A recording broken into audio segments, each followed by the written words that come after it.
Hello. Hi, everybody. Hey, did you know that the Hangout on Air is live? I do know. Yeah, and it's going away August 1st. Uh-oh. So no more show? Yeah, Well, that'll be the end. Unless you're all with me in my studio, then yeah, no more show. I can arrange it. I mean, yeah. How do we Nick, turn it's going to be this? the most difficult for you. I think. You just push it around on the base. It doesn't swivel. That's right. Let's do that. Okay for you, Steph? That's fine. Yeah. Okay. What a is a mic hog, isn't he? I was just putting it between us. Why is it like It's really hot in quiet. here? Yeah. Oh no. Well, can we turn the air If off? you're a fan in the back, is that? We're going to leave those two on because it's not very noisy, and otherwise we're going to fucking What? cry. Oh, sorry. How are you? I'm good. Captain Dana. Who are you? I'm Chris. Hi, Chris. Good to meet you. Nice Yeah, to we meet do you need as to have well. a thing that says recording in progress. Quiet. Just got to the show. I've been walking around. I finally found you here. Well, tell them to come on in. Come on in. We're about to start recording. Well, security thinks I started a new exercise program. Oh, excellent. You might want to take when you come up here, take your shoes off. Yeah. No, you get socks on down there. They get wet. There you go. Maybe I should close the front door. Yeah. Extra what? Hello. How are you? You remember me? We had lunch down in Madison. Oh yeah, I do. Yeah, and then you were in Roswell, right? Yeah. With your driving some kind of a truck or something back to. Yeah, exactly. Hey, how you doing? Yeah, well, good to see you again. Remind everybody I'm again. Chris. Chris. Hi. What's your last name though? I'm Nick. Chris. Hi, Nick. Hi. OTT. Ott. Chris Ott. Okay, Yeah. awesome. Yeah. Yeah, so you live like not far at all from here, right? Yeah, I live about 25 minutes away. Awesome. Yeah. I'm glad Perfect. you came by. Yeah, excellent. Wow. You mind if I sit down and listen? You do not at all. No, what we'll do? Beer in the fridge. What's that? Yeah. Oh, no. Beer, water, Oh, thank you. I snacks. appreciate it. Yeah, In we're- that case, there's whiskey. Hey. No, I'm a Diet Mountain Dew guy. So, it's all right. A Dive Bomb 2 guy? What? Diet Mountain Dew. Oh, Diet Mountain Dew. Okay. Yeah. We're getting real cozy over here. Yeah, well, that's all right. 30 minutes ago. What's that? That's impressive. Oh, all the arrivals coming in. Yeah. All right. Yeah. So we don't mean to be rude, but we were No, I was just listening to the live show on the way walking over here. So, excellent. yeah, it'll be like I never left. Is that you? Who's I barking? thought that was Dana, but I Nope. guess that was somebody else. It's an actual dog. Okay. Hello, everyone. We're live. Hi. Hi, buddy. Woo. Okay. So, not sure how it's going to sound, but we'll we'll see. What do they say in the chat room? How's the sound, everybody? Oh. I walked by a few minutes ago, didn't want to bug them. There was this big red on air sign. Oh, that would be nice if we had one. Yeah, Yeah, that'd be that's nice. right. Well, we gave it to Nev, didn't we? Yes. You did. Yeah. And it's an error. Yeah, we should have kept that. Yeah. Okay. Let's go to Evernote. I don't think Roger did anything for us yet, and if he did, I'd be very surprised because he has no idea that we're going to be That's a doing bit this. rude. Roger, No, I mean he what's has the no way? idea that we're going to be when we're going to be recording the show. Okay. That's what I mean. I'm sorry. I stopped mid-sentence, which was not good of me to do. This is not doing well with the internet. Oh well, you know what? I'm going to quit this and not worry about it. We go to intro. Oh shoot.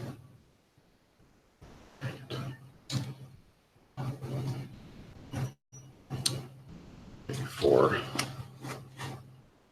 And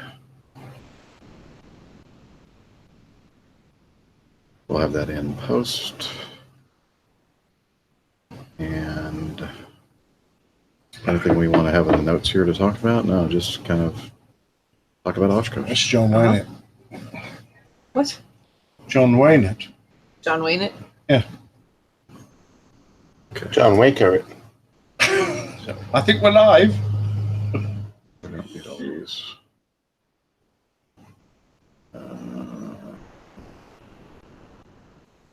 I did want to talk about this.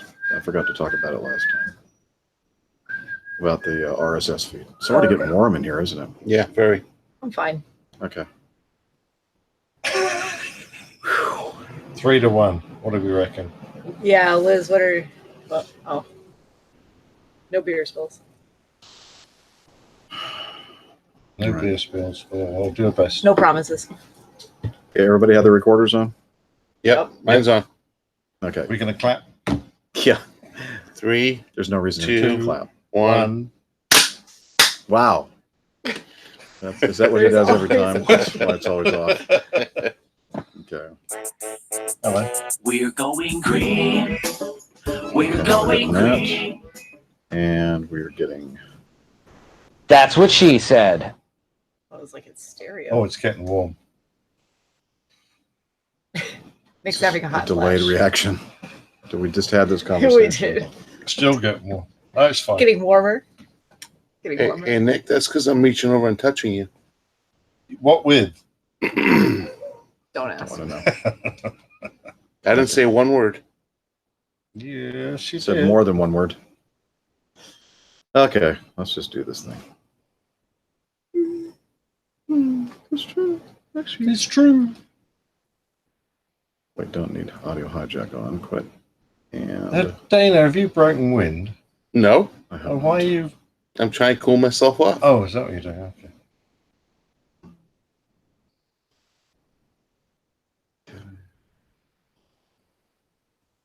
Are you looking at the show notes or something? Me? Yeah. Yeah. That'll make a I change. don't believe it. It's not true. Oh, It's true. we don't have to put the link to the host link in there, except when Liz wants to join us after we finish. So So probably. let good me idea. go ahead and do that right now. Okay, where is it? Where's our... Oh, it's up there. We'll get to it after the show, Liz. It's just too hard to reach over there. All right. Are we all ready? No, Yes. No. I'm outnumbered again. Readier than we're going to ever be. WAPG. It's the airline pilot guy. Airline Pilot Guy, episode 384. Yeah, he's up in the sky. It's the airline pilot guy. Hello, you're listening to the Airline Pilot Guy show, the view from our side of the cockpit door.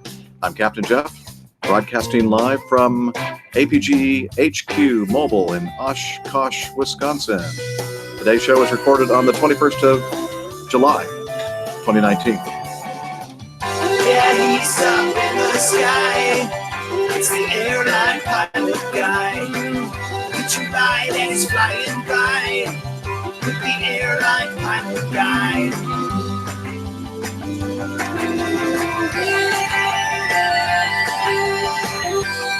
On today's episode, we're going to talk about aviation news.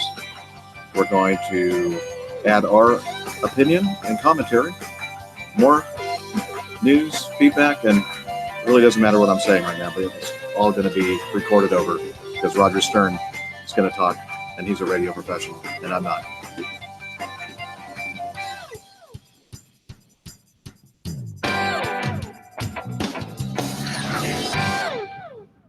Hello, everyone, and welcome to the Airline Pilot Guy Show. It's an aviation podcast, and we are all here in Oshkosh, Wisconsin for the EAA Air Venture.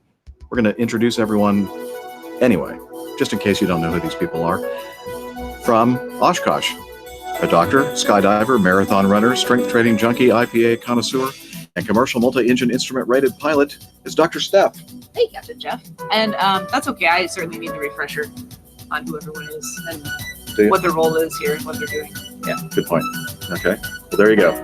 And from across the table, a professional photographer, former RAF, RAAF fighter pilot, current captain for an international airline based in London, it's Captain Nick. Well, hi, everybody. Great to be here, the other side of the world, at this water festival. Did you bring your swimsuit? No, sadly. I've been running around naked, though. error. That is sad. That's very sad. All right, and also across the table, actually right next to me, he is a barbecue master, motorcycle rider, pontoon boat skipper, underwater photographer, and captain for a major U.S. legacy carrier, Captain Dana. Well, I got lost, folks. I found my way to Oshkosh somehow to join the party. It's great to be here. Yes, we're glad you're here. A little bit late, but better late than never, right? All right, so as we said, we're here at Oshkosh. Today is actually, the Air Venture is not quite officially started. That will start tomorrow. But we arrived, well, Captain Nick and I arrived on Thursday in this beautiful RV. And it is now Sunday, and the official start day for Air Venture is tomorrow morning, Monday, the whatever day that is, 21st, 22nd, 21st, I think. 22nd. 22nd. Okay. Today's the 21st. Thank you. And man, Nick and I have been having a great time. He came in last weekend, and you'll remember because we just recorded the show the day that he came in. And then on Monday morning, we left for Dayton, Ohio, and the U.S. Air Force Museum, but stopped in Lexington, Kentucky to do a tour of the Big Ass Van Company, and we had a great time. Greg Peterson was our host. He works at the company, and he gave us a grand tour, and it was a lot of fun. It was, most certainly, and thank you very much indeed for Greg giving us his time, demonstrating those big donkey fans. They were very impressed. Sorry, big ass fans. Very impressive. Yeah. Wouldn't you say Big Oss? No. No. Okay. And so we kept on going after our little tour and headed up to Oshkosh. No, we didn't. We headed up to Dayton, arrived at our Airbnb, and then we met up with a few folks at a bar, Ladder 11 or something like that, and had a nice beer or two and some nice food. And next day we went to the U.S. Air Force Museum. A whole bunch of people joined us there. Okay. Any chance Nick, Steph's mic can be moved a bit closer to them? Sure. We could probably all use a little bit closer, and I can also turn up the gain a little bit on it. I always hate when I do this because it's like, something bad's going to happen. And We could just get closer. Does that help? when you guys are talking, it does. Okay. Okay.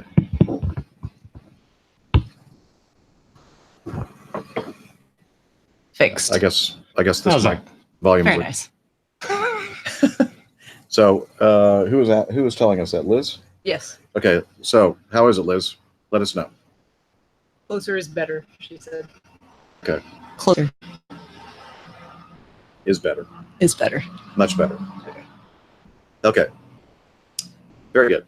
Now, so we were talking about the museum, and then after our big grand meetup at the U.S. Air Force Museum, spent pretty much most of the day there. Actually, before we went there, Nick and I had a real treat.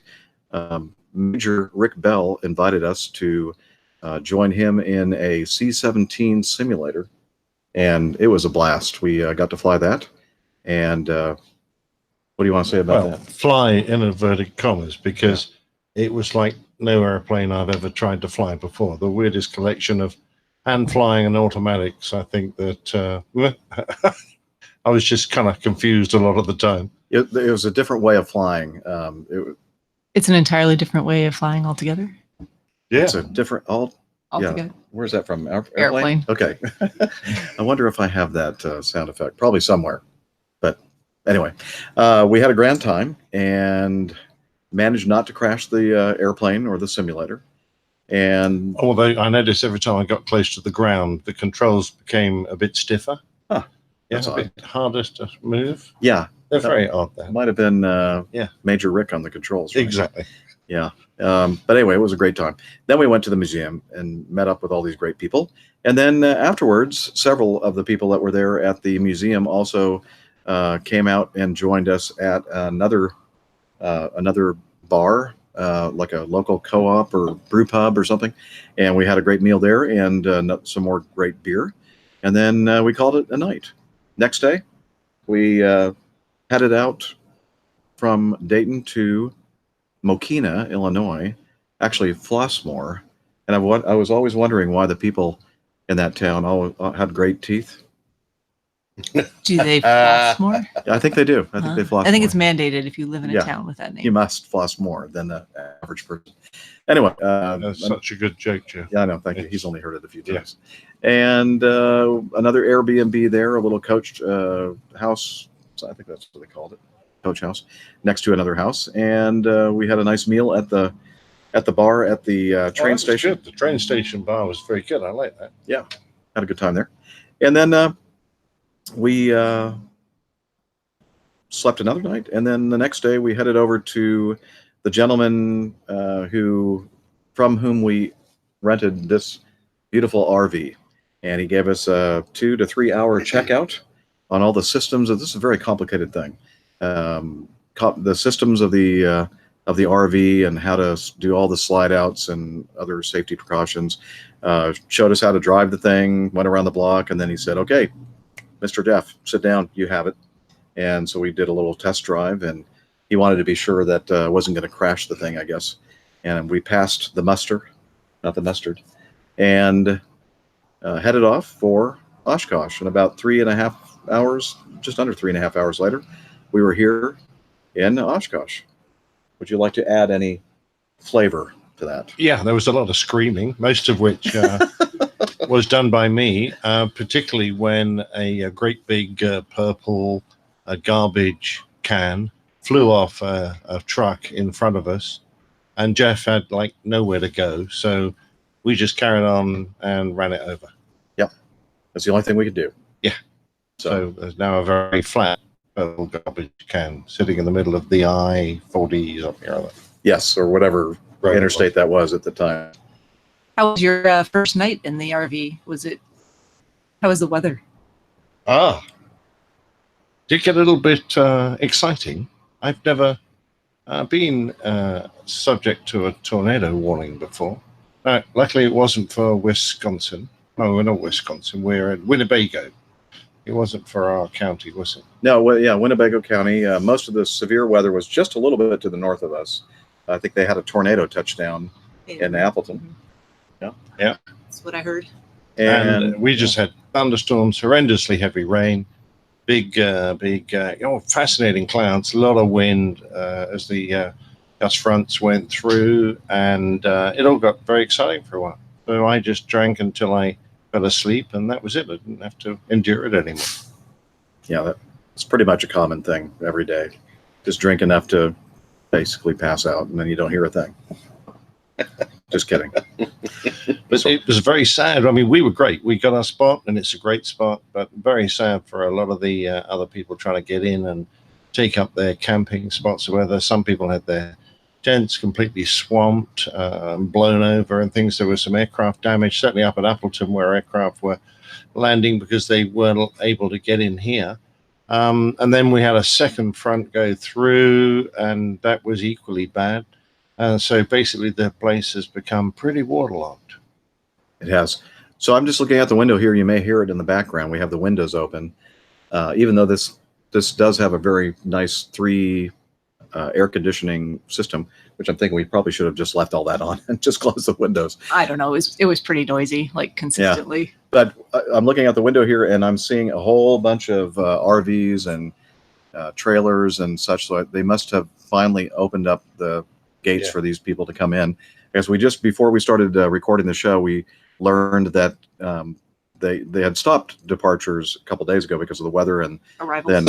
arrivals and the saturation of the ground and on the airport and taxiways and everything else. They couldn't really park the people on the grass unless you had like those big Tundra tires. And we just learned right before we started recording that they've reopened the arrivals. So everybody's finally coming in, and apparently they've opened up the arrivals of the big rig campers here in the RV area. So that's what you're hearing in the background. But that's good news because these people have been out there for a couple days. Yeah, they've been like parked at the mall parking lot and just like on a side street. Not really the Oshkosh experience they were hoping for. It was great timing for Nick and I because we came in on Thursday afternoon before all the bad weather, wet weather and such. And So it was just lucky timing, I guess, that we got here when we did. You want to say something, Dana? I was just going to say that, we thought about doing it outside. Would have been a whole lot more noisy if we were outside doing this right now. Yeah, it would have been. Yeah. So I got to sit in that line today. Fortunately, we were able to get around most of it because we had Frank was very nice, was nice enough to come pick me up in Madison when I flew in today, and he had already registered, so it made it okay to get in, but still, even with that, it still took us about 45 minutes to get through all the traffic. But it was amazing how much was lined up. And I can't imagine how those people felt sitting out there with really no information. There's really nobody out there passing on any information. So just so it's great. And part of that whole story is that we got informed today and got shown a picture of a 172 that got toppled, and then a brand new Piper Cub had what was it, 35 hours? 40 something hours, I Yeah, think. 40 something hours that got toppled by the storm as well and damaged extensively, from what we understand.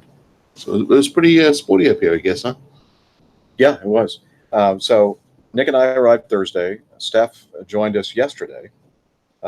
So was that kind of a pretty easy go Smooth. to get up here? It was smooth. Yeah. No, it was not smooth. So let me think what day it was. So that was Saturday. So Friday night, at home, there was also a pretty significant thunderstorm that came through my area, which not a big deal there. Obviously, I was not traveling, but it did kind of prevent me from sleeping. I'm pretty good at sleeping through anything, but this was a pretty intense thunderstorm. Like lightning seemed like it was just across the street because it was one of those, see the flash and then immediately bang and the whole house shakes type of a thing. So it was around midnight. Finally got to sleep. About 1 o'clock, I heard a notification on my phone, and I rolled over and looked at it. I said, your flight from O'Hare to Appleton has been canceled. Great. So that was for the next day. I was like, you know what? Not going to deal with this right now. I just rolled over, went back to sleep, and then got up pretty early in the morning. Had planned to do that already to get a run in. My first 2 miles of warm-up stuff, I was just on the phone and on hold with American Airlines trying to figure out how to either rebook it or get a refund or whatever. Apparently there were a lot of people calling them at 6 o'clock in the morning East Coast time for probably various similar reasons. I could not get on, they were unable to rebook me into Appleton that day or today or tomorrow. Seems like Appleton is a popular destination right now. I'm not sure why. So anyway, they said, well, we can get you to Green Bay at like 9:30 at night.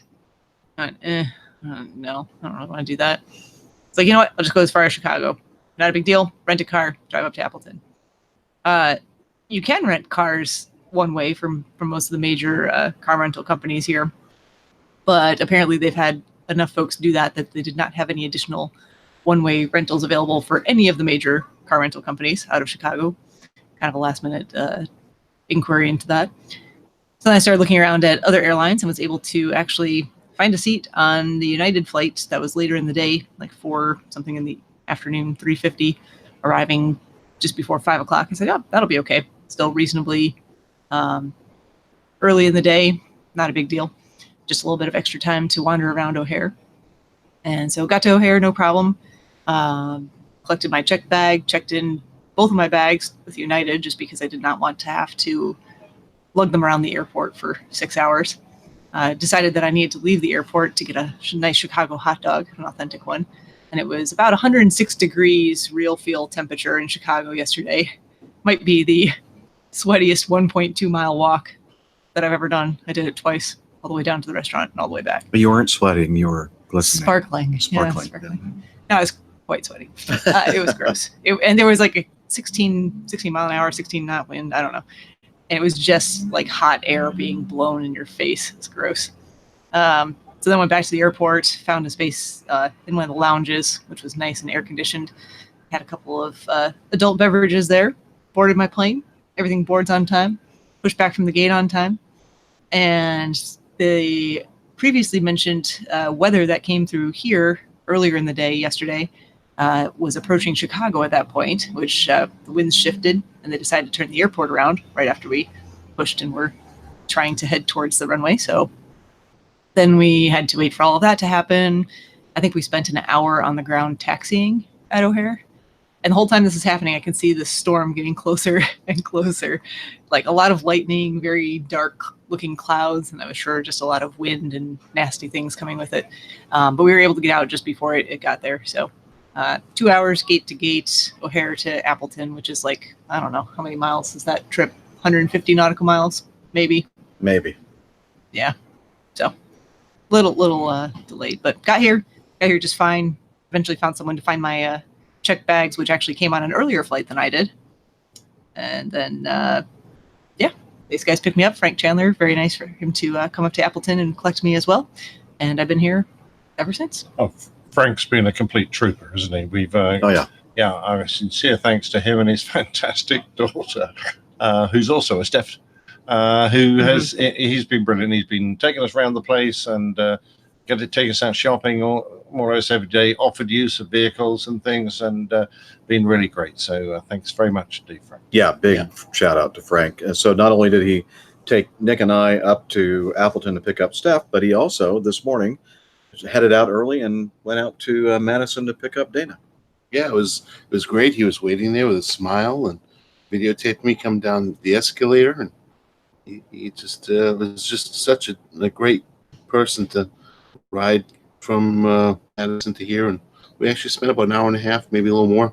But the most fun part about it all, he got to watch me go shopping at the supermarket, which I bought plenty of food for us to now have and for me to cook for us for a good part of the week, hopefully. And then, of course, amazingly enough, there was a liquor store attached to that same. Oh, convenient. It was very convenient. The only problem is my bill at the liquor store was about $70 more than my bill at the at the supermarket. No, just feeding 5 people. Priorities are in the right place. That's all. And I am drinking beer, And- and it's in here. But the alcohol you bought was some pretty nice stuff. I mean, Yeah, I mean, I've got Calumet, I've got Balvenie with a 25-year limited edition. I bought some vodka and plenty of beer. So the beer might not last me very long because I've already drank 5 bottles of it. So I only bought slow down, bruh. over the past 6 hours. Oh, okay. But so, unlike Dr. Steph, I had a relatively easy ride up. One leg into Madison, in the jump seat, of course, because God forbid there's any airplane seats available. But, for us at Acme, it's not a bad deal, right? Mhm. That's a good thing. That shows people still traveling. But a very pleasant ride. It's the first time I had ever been in the 717 cockpit.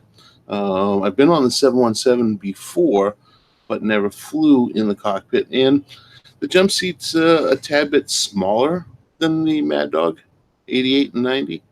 Very similar to the 90 jump seat, but a little bit smaller. But really nice avionics package. And I was watching them operate the aircraft, and it's a really nice airplane.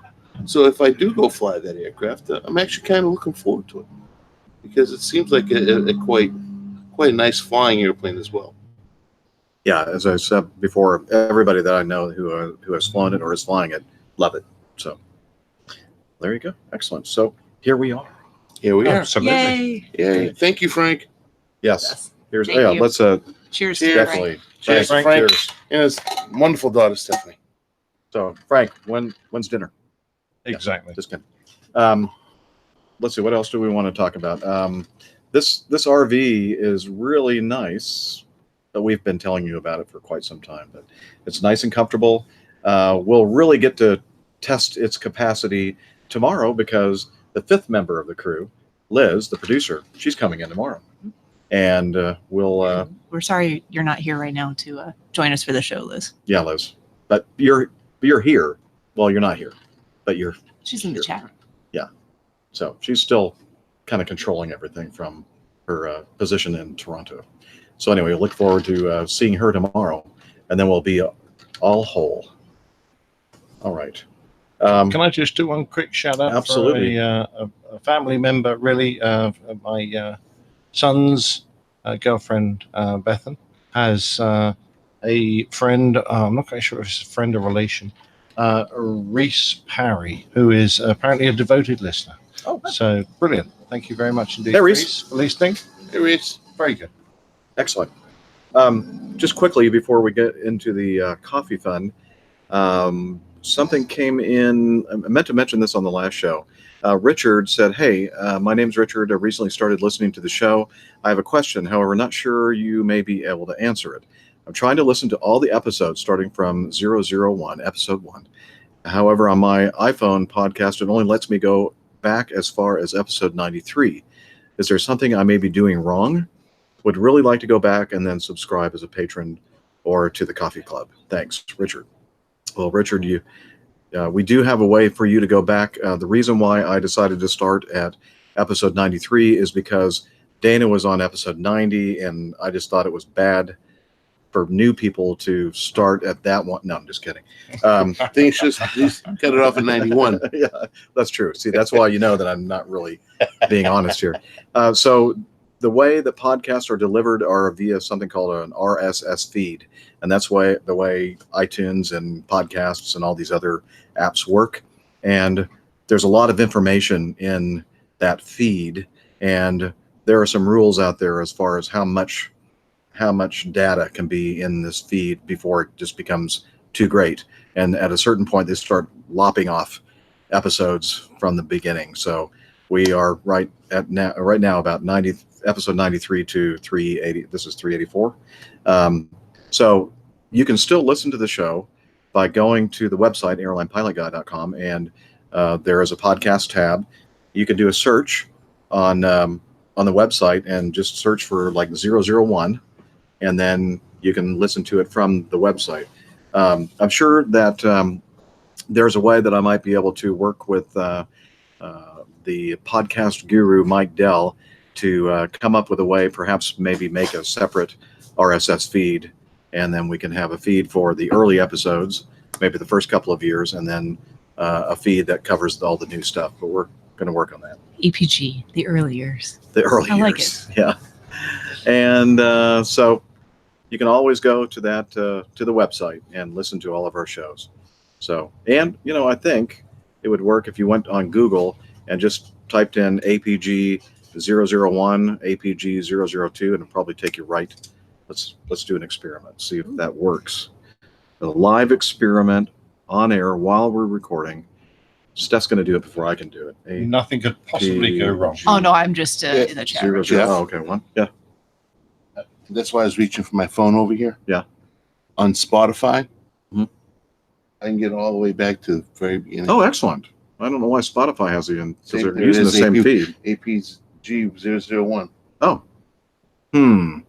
Well, maybe when I looked at the feed recently, the actual feed, it's an XML file. The earliest one was 93. So I'm not sure what's going on there. I guess there's not a lot of bandwidth here, and I'm getting a lot of. Sorry, It's okay. I'm checking Pandora as well. Okay. No, don't do that. Oh, that's nice. No. It's pretty. I'm trying to pause That's it. true. Why is it? There we go. I'm a I'm not sure what Jeff is doing. Move over. It's the video. Oh, They're okay, all like, yeah. It's true. It's true. Oh wait, she does her arm like this. Uh-oh. Yeah, well, that's not working. No internet. Yeah, I was trying to get back into the chat room, and it keeps kicking me out because my internet is not the greatest. Oh well, I think that'll work. Give it a try. And see and let us know if that works or not. We're trying to solve this problem. And also on Pandora, all the way back to episode 1. Okay. Huh. I'm imagining that they probably haven't updated the RSS feed recently. They're using an older version of the feed. I'm guessing. I don't know. Does it have our latest episode in there too? Probably does. Okay, so what I'm finding now is I don't really know exactly 383. There. much. I don't know anything about feeds. So all this stuff I said right before this point, going back about 5 minutes, But hey, at least we're now 50%. 50%. Yeah. We're Yeah. exactly 50%. And if you fix it in post, we'll be better. Yeah. So Richard, basically, I don't know the answer. We'll try to come up with something. I'm sure Mike Dell might be listening to this, and he'll get a hold of me and probably want to shake me. and then he'll tell me what to do. Okay, so basically a big never mind there. And let's see, that's about it, I think. Anything else to talk about? No? No, just is that. That's all. These are all old Okay. things. I never Yep. erased it. I got nothing else. Okay, and now guess what? It's time for the coffee fund and singing.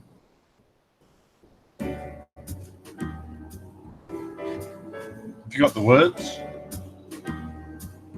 Don't need words. I love beer. I love coffee. I love tea. I love the APG community. Coffee and tea and the Java ME. A cup, a cup, a cup, a cup, a cup. All right, the Coffee Fund is your way to support the show financially. And you can find out how to do that by going to airlinepilotguy.com/coffee. Give us the money. Yes, please. We And, need the money. and since the last episode, using the Coffee Fund Classic method. Yeah, I didn't have this prepared at all. So fix that in post. Yes. Yeah. Okay. If you contributed and you're listening right now, you know who you are. You do. And we love you. And those are the people that use the Coffee Fund Classic. But we also have Patreon, and you can become a patron of the show by going over. And we have some new producers. And here they are. I'm going to talk about them right now.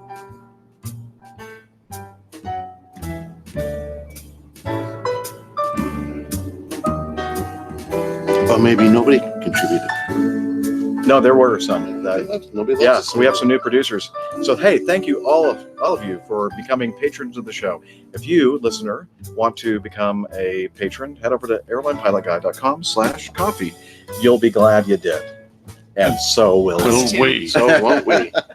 Woohoo! All right. Wasn't that great? All right. Fabulous. Done very professional. Stand by for news.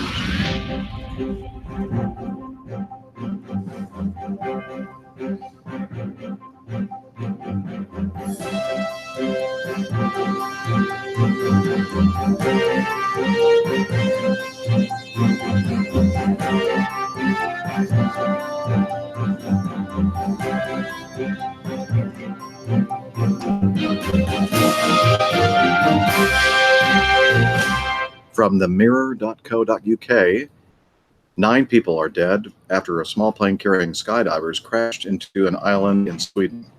Witnesses watched in horror as the aircraft plummeted into the island outside the northern city of Umeå on Sweden's eastern coastline, killing all aboard.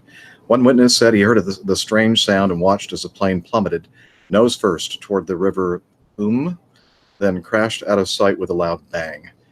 Axel Peterson, 16, was sitting on the couch at his home near Umeå Airport eating when he heard a sound from the skies becoming higher and higher pitched. Axel said he is used to the sounds of the planes arriving and departing, but described the noise as like one he had never heard before. He went outside and saw a plane circling. He began filming and seconds later captured the plane plummeting rapidly. He said he heard it crash with a loud bang and then everything went quiet. Axel said his pulse rose.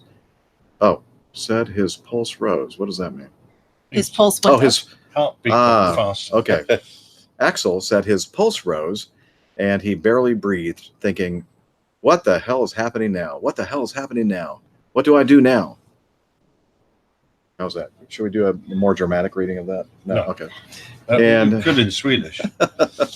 He called for his parents, who immediately alerted emergency services. At a press conference following the crash, air crash investigation, Dana. I just arrived on the motorcycle. Yes. Air crash investigation authorities told media all the dead were Swedish, including one person who had dual citizenship. The authorities rejected reports of Wing had fallen off the airborne plane before it crashed. Witness reports in the Swedish media said some of the parachutists were seen trying to jump off the plane just before the crash. Authorities in Sweden said the plane had taken off from the Umeå airport shortly after 1:30 p.m. and sounded an alarm at 2:12. It crashed in the river near the island of Storsenskar, which is located about 2 kilometers from Umeå airport. Anyway, so there's more to the story, which we'll have in the show notes. But the interesting thing is the first little video thing that you can click. It's a news report, and they show cell phone video of the airplane coming down, and it really does almost appear that the wing is.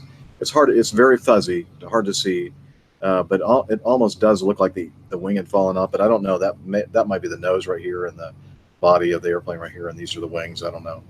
Almost Yeah. like smoke trailing. Oh, Yeah. it could be. I don't know. But if you look at the video, it doesn't look like smoke. So that, yeah, I don't know. Do we know? Well, Either if- way, if- not, if- it's not good.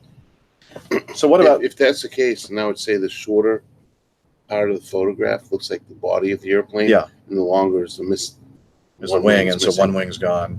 And the way it was falling out of the sky and spiraling, it kind of lends credence to the fact that one of the wings fell off, but we don't know. But check it out yourself. You can watch the video. But I was going to ask Steph, since you do a lot of skydiving, it mentioned there that the skydivers were seen trying to exit the airplane. I mean, that would be almost impossible. Yeah, wouldn't it? I mean, if I actually have not clicked on that video, but it would depend on the attitude of the aircraft, the ease of getting out at that point. And generally, what you do, like if there is an aircraft emergency, the skydivers are going to take their direction from the pilot, whether they should try to exit the aircraft where they are, or if they should stay with the aircraft. But there's some emergencies where that's just not possible. So then it is up to the individual skydiver what they're going to do at that moment. But if the attitude was quite unusual, that might just be hard to do. You might not be able to get to the exit. Yeah, and I would imagine all the centrifugal or centripetal. Yeah, I forces. mean, you might be able to get out from where you're sitting, whether it's on a seat or a bench or on the floor. A lot of times in skydiving aircraft, you're sitting on the floor of the aircraft. It could really. Yeah, so hopefully we'll know. You know, I'm sure they're doing the investigation, and perhaps they already know what happened here, but we don't have that information yet. So tragic. Yeah, definitely not good for skydiving community worldwide. Yeah. All right, next one is item B, a McDonnell Douglas MD-11 freighter. Monday, June 6th, 2016. Oh, thank you. Steph's pointing out to me that this is the final report, apparently. This happened, what, 3 years, 3 years ago? Yeah, a little more than 3 years ago. UPS Flight 5X61 suffered a runway incursion and nose gear collapse in a takeoff accident at Seoul Incheon International Airport.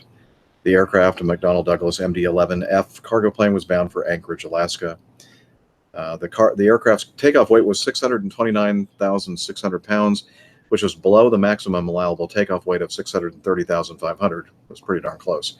The flight was cleared for takeoff from runway 33 left. The aircraft reached V1 speed after a ground run of 6,413 feet. At that time, the crew heard a noise originating from the failure of the number 9 tire, which is the left-hand tire on the central landing gear. The number 10 tire on the same landing gear also ruptured. Vibration and torsion forces then caused the overdrag brace. It says OWER, but that must be a typo. The lower, yes, it's missing an L. Thank you. The lower drag brace of the central landing gear to break. The drag brace then hit the body several times. This caused a rupture of the hydraulic system of brake system 1, reducing the total brake efficiency to about 48%. That's kind of close to our accuracy rate here. As the crew rejected the takeoff. With 4,635 feet of runway remaining, the aircraft began to decelerate. The aircraft required a deceleration distance of at least 5,550 feet from the position where the takeoff was rejected. As a result, the MD-11 stopped at approximately 1,591 feet past the end of the runway. The nose gear collapsed and the number 1 and number 3 engines contacted the grass. Let's see, who was the accident investigation board for South Korea noted that there is an inherent difficulty in determining the flight performance of an aircraft after V1 when limited information and little time is available to the crew for a go, no-go decision. The UPS Flight Operations Manual states that after V1, rejecting takeoff is not recommended unless the captain judges the aircraft cannot fly, but the manual does not establish a definition of non-flying. The Accident Investigation Board notes that it would be beneficial for the aviation industry to provide flight crews with definitions of non-flight ability and additional guidance and training as to how to judge aircraft flight performance under certain circumstances, especially after V1. So the cause of this, translated from the Korean language, after the takeoff determination speed, V1, the high-speed takeoff abandonment is performed by the tire of the central landing gear and the drag brace defect, and the runway is separated. That's not a very good translation. Clear as mud. Clear as mud. For limited time, available information on the encounter situation, dynamic instability of dragging of central landing gear after tire failure, decrease in braking performance due to the rupture of hydraulic pipe of brake system 1. So Nick and I had a conversation about this, and Dana would agree, I'm sure, that our policy, all our airline policies are, you do not, in the high speed takeoff realm, reject a takeoff for a tire that blows or fails. But this case might be a little bit different because two tires failed, and then the lower drag brace was like out there banging around, making all kinds of racket. And it could have been the determination by the captain at this point that the aircraft wasn't going to fly. But all I can say is that our guidance is that you take the airplane with a tire failure unless you think there's no way the airplane's going to fly. Yeah, I think the wording is something like unambiguous indications that the aircraft cannot fly. Oh, see, that's a good word, unambiguous. Yeah. That gives you an out. Yeah. Because there was this may have been a situation where it was ambiguous. Yeah. I don't know. I'm not sure if that was the exact gonna... wording, but that's the way I describe it when I used to give my briefings. So, the trouble is that you really can't diagnose exactly what's happened down the back there. And so long as the engine instruments are fine, if you've just lost a hydraulic system, that's usually not an unambiguous situation, because you hear a lot of noise doesn't mean that the airplane can't fly. But what I would reject for would be, if the flight control stopped moving, or you lost 2 engines and you were still safely on the ground. Those for me would be cases when I would abort above V1. But generally speaking, that this failure I wouldn't have thought fell into that category. Mm-hmm. Yeah, I mean, take for example that case in Willow Run up in just outside Detroit with that MD-80 product. The captain chose to abort because went with the flight controllers, he went with the elevator and tried to pull the aircraft off the ground, and it wasn't rotating. That to me is that's clear. That's unambiguous. Like, plane is not flying. So well, but this the kind of coming back and almost saying, how is he going to know that he's lost 2 tires down there? Number one, on an MD-11 doesn't have it. Well, actually, the MD-11 has the new indicating system, very similar to what I saw on 717. So it may have flashed up for them. But again, I agree with you. It's with that type of situation, you're going to take the airplane flying, and more than likely, unless it cut all the hydraulic lines when it came up, the aircraft was going to fly just fine. Yeah. So I agree with you guys. I mean, I would take an airplane flying. I think in most cases, most pilots would make the decision to continue. Yeah, I know we're Monday morning quarterbacking, but I think it's generally the teaching. Whether it falls into your mindset at the time, well, I still say that the captain has to make a decision, and it's not an easy place to be to make that. That's a really difficult decision to make, especially in a very split hair of a moment. I mean, you're talking microseconds here. But he was flying a hugely heavy aircraft, so stopping that was going to be a nightmare.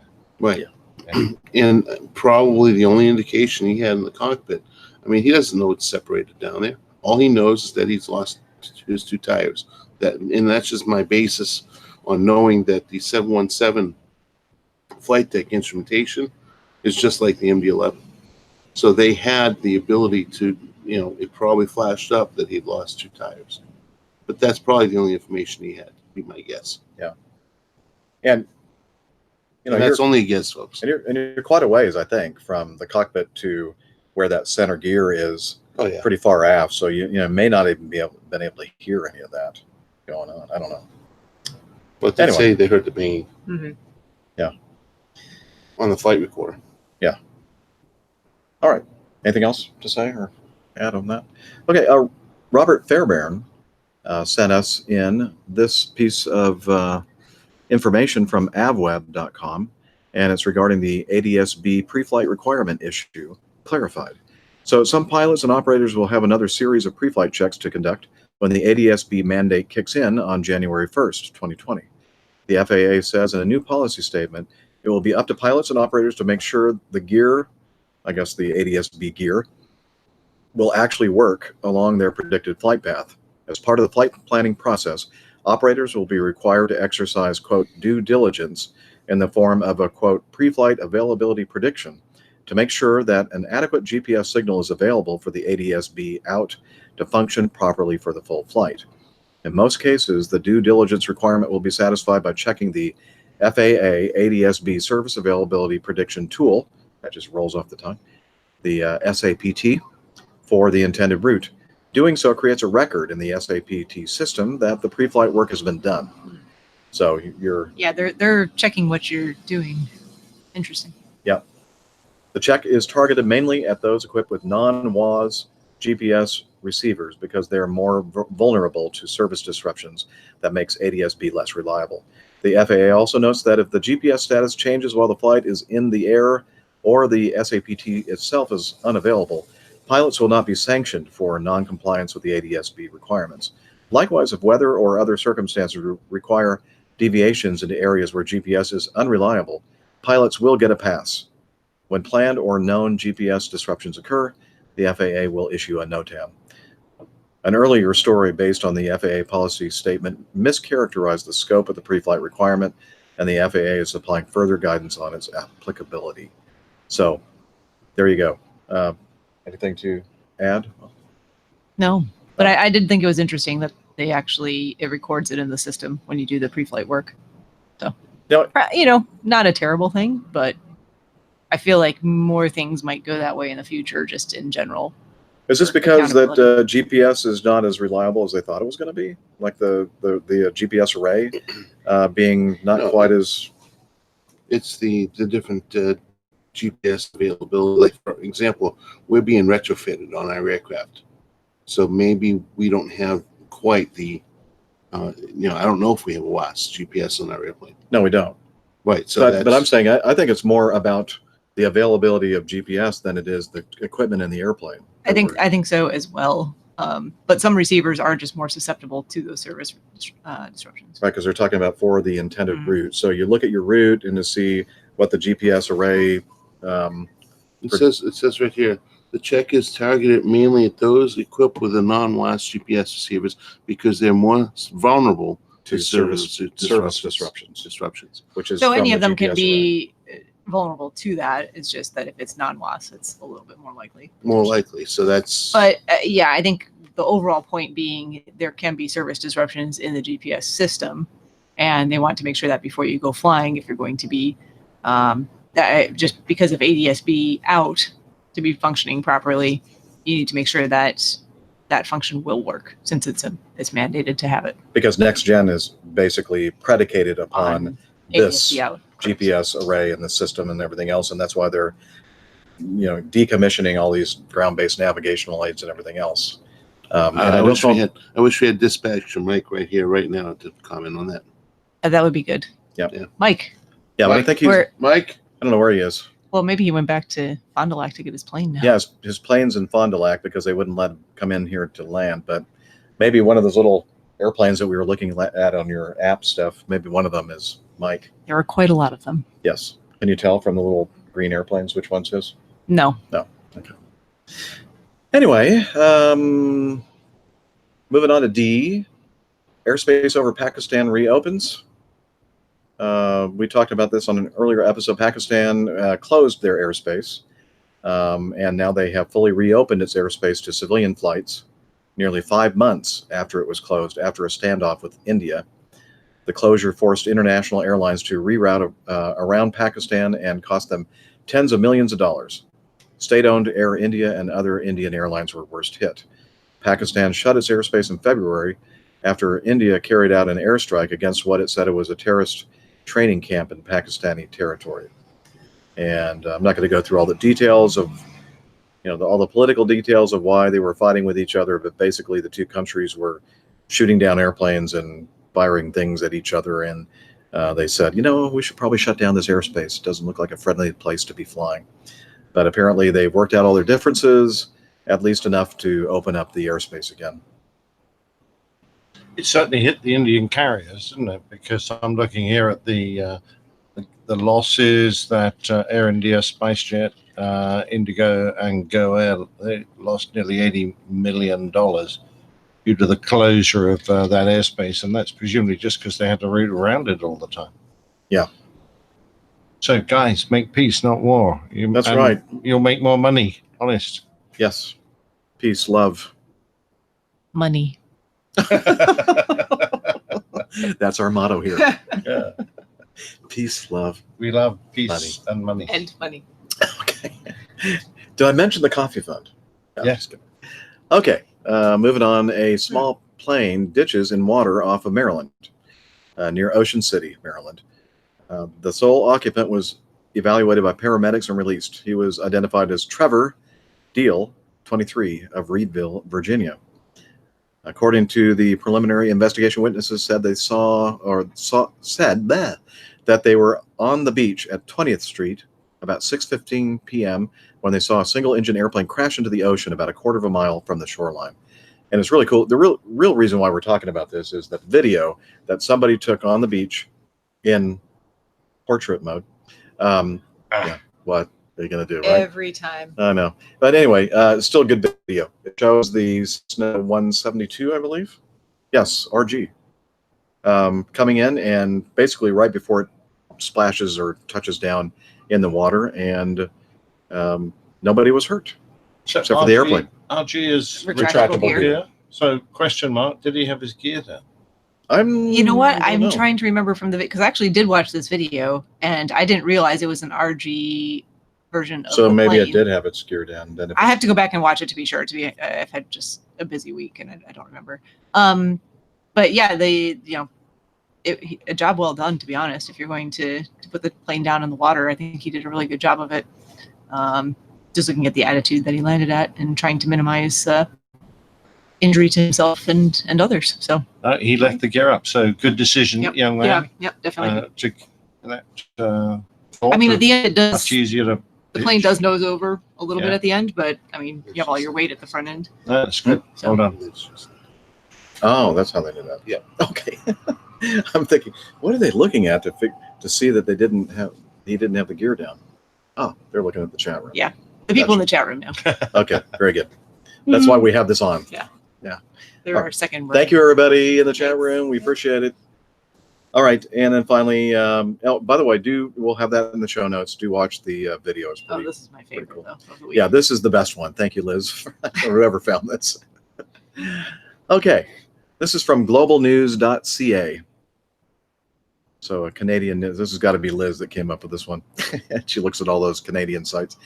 Police in Spain have detained a man accused of trying to smuggle 0.5 kilogram of cocaine. That's a lot, 0.5 kilogram. Yeah, that's a pound. Yeah, into the country under a comically large toupee.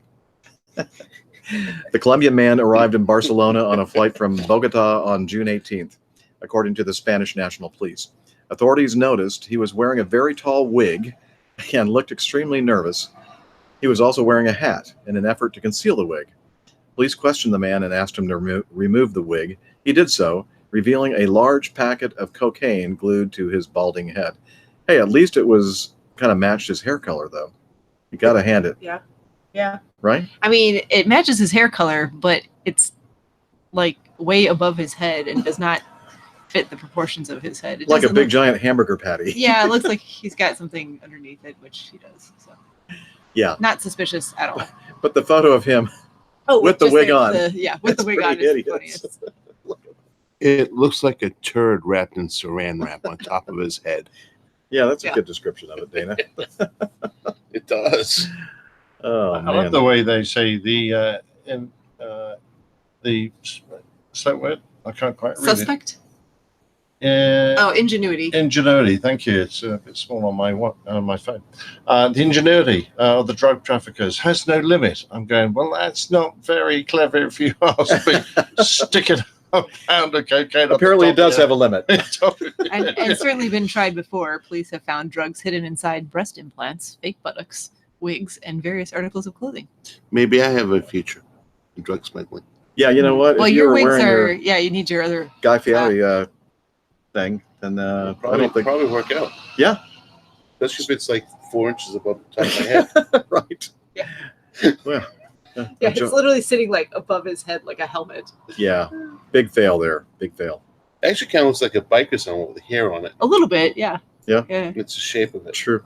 It's like, no, I'm just going for a bicycle ride now that I've landed here in Spain. Nothing to see here. Move on. All right. Well, with that, it's time now for your feedback.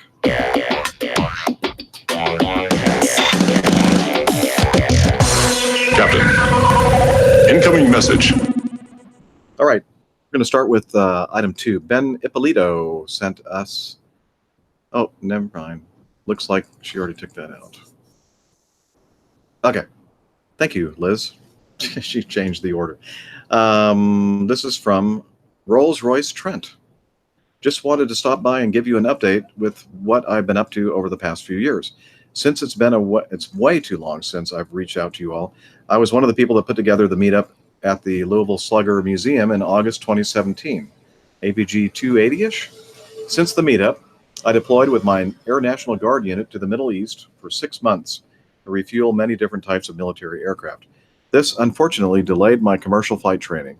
As of the first of this month, I'm happy to report that I passed my commercial single-engine land check ride, completing my college degree in aviation and adding on CFI to get my hours built up. Yay, congratulations. Good job. Great.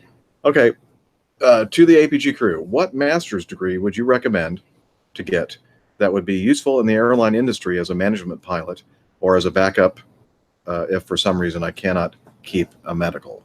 Law degree. Law? What about master's in business? Business. I mean, law degree would actually come in handy. Did you know SD? Yeah. He had a law degree, and just being able to read the contract language, understand the contract language, and work through the contract language can be a huge benefit. I would also agree with a business management degree would work as well, but a law degree is something that you can never not use. Underwater basket weaving would be my Scuba diving. suggestion. It's another good one. Good choice. I would also add, as we all usually do when we're talking about bachelor's degrees, it should be in something that, if you lose your medical and you can't fly as a pilot, something that you really want to do, something you're interested in doing, would be something I would recommend as well.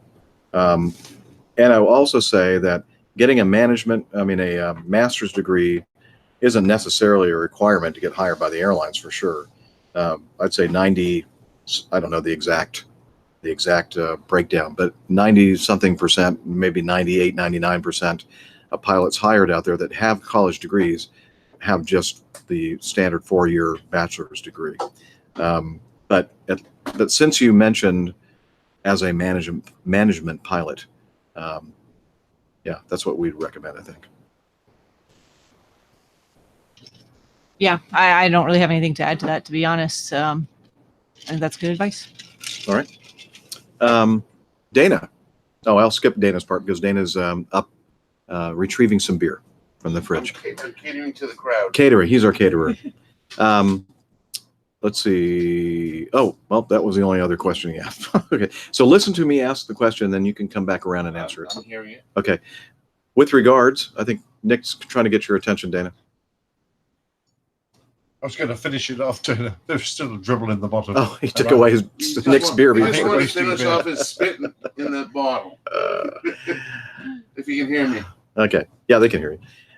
Dana, with regards with getting my CFI, what areas do you suggest that I focus on to make the practical test as easy as possible? The runway. Focus on the runway. That's always a good thing to focus on. Focus on starting the engine. What did you use to motivate yourself to keep pushing on getting the flight hours completed when you keep having those flight students that just seem to want to kill you with every landing? So, Well, honestly, to answer your question, preparing is just being prepared for anything, and you really need to look at the test standards, because anytime you do a check ride to get your CFI, you're going to have to usually do it with the FAA, and they tend to. It really will come up down to who you have for an examiner. So if you're lucky enough to get a local examiner that everybody knows it's really good, they're going to be thorough. You need to know your oral, and all the guide questions that are published by the FAA in the I don't know if they call them practical test standards anymore. Do they, Steph? It's been a while. I'm sorry, say that again. I was distracted by opposing bases. It's their fault. Okay, no. What was the question? PTS is that what they still call them? Yeah, PTS. Okay, so what's in the PTS? They have the study guide, and that's fantastic. The check ride is the commercial check ride. I thought I was talking about CFI. Oh yeah, he is. But when you actually go and do the flying part of it, it's commercial maneuvers. So from what I mostly, yeah. Mostly, but you have there's some spin stuff. You have to go through training on that, and a lot of it's evaluating your ability to teach while flying from the right seat. Now, yes, it is a commercial check ride. Right. It's very similar to it, but it's all doing it with your right hand. That's a big difference. Correct. So, anyways, as far as then that's your preparation. If you have a really good flight instructor, you should be good to go. They're not going to sign you off until you're ready. The other question was if you're get somebody who's trying to kill you. The biggest thing that I always found was being patient and always talking. If you're always talking and trying to correct the person, and always be ready and expect the unexpected.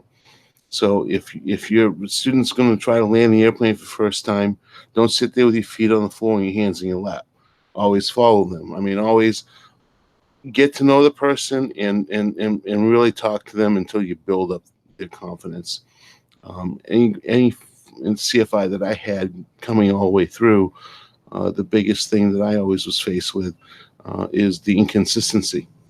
So once I found myself a good instructor, I stuck with that instructor because they were able to really enhance my abilities and understand the motivations behind. That's one of the biggest things you'll learn when you're going through CFI is what's motivating a student to become a pilot. Honestly, I still remember that to this day. One of the first things one of my earliest instructors said, smoothness counts. And so just know that you make a difference when you're teaching in the way that you present things and the way you talk people through the maneuvers. And that will help to enhance their confidence, thus enhancing your ability to be ready to handle anything that's thrown at you. And I was an instructor pilot in the Air Force for 4 years. And here's a really good piece of advice to you, Trent. The student that you think is the strongest and the one that you think that you can relax and not pay attention to what's happening is the student that's going to really kill you. Because I can't tell you how many times that happened to me where I was just shocked that I thought I could really trust this guy because he was like one of the hottest sticks as far as the students, and just, not just kind of losing your focus, losing your concentration, kind of just assuming that this person is going to do everything they're supposed to do. And then the shock when that doesn't happen, and you have to remember they're still students. Even if they're one of the best students in the class, they're still students and they still may make a really stupid mistake. And a lot can be said, and Nick can probably get over here a little bit further. Nick can probably attest to this as well. But one of the things that can be very true in the airline world as well is that what you just said is very true. When you are flying with somebody and they're a real experienced first officer or captain, even though they have all the experience, it doesn't mean they're not going to make mistakes. It doesn't mean that they're a perfect pilot. So you have to keep your what we call monitoring skills in tune and be ready to react. Now, we talked about this in the past where if I have a new pilot with me that's just brand new off OE, I'm more tempted to keep my hands very, very close to the controls, where you say you're a little bit more relaxed with it. But that's my defense mechanism, being ready. And even when I'm flying with a real experienced FO, at this point, I keep my hands in a relatively close proximity, not ready on my lap, pretty much. My feet very close to the rudder pedals, but not on them. So that's my old flight instructor habits coming through, and Jeff hit it right on the nail. Always trust, but verify and make sure that what your person's doing is exactly what you expect them to do. If not, as I said, talk them through it. Yeah. Don't let your guard down, basically. Yeah. Easy way to say it. I should have said that to begin with. But. All right. And let's see. I hope you are all doing well. And the next time any of you are at Louisville or Cincinnati, let me know. The IPAs and bourbon is on me.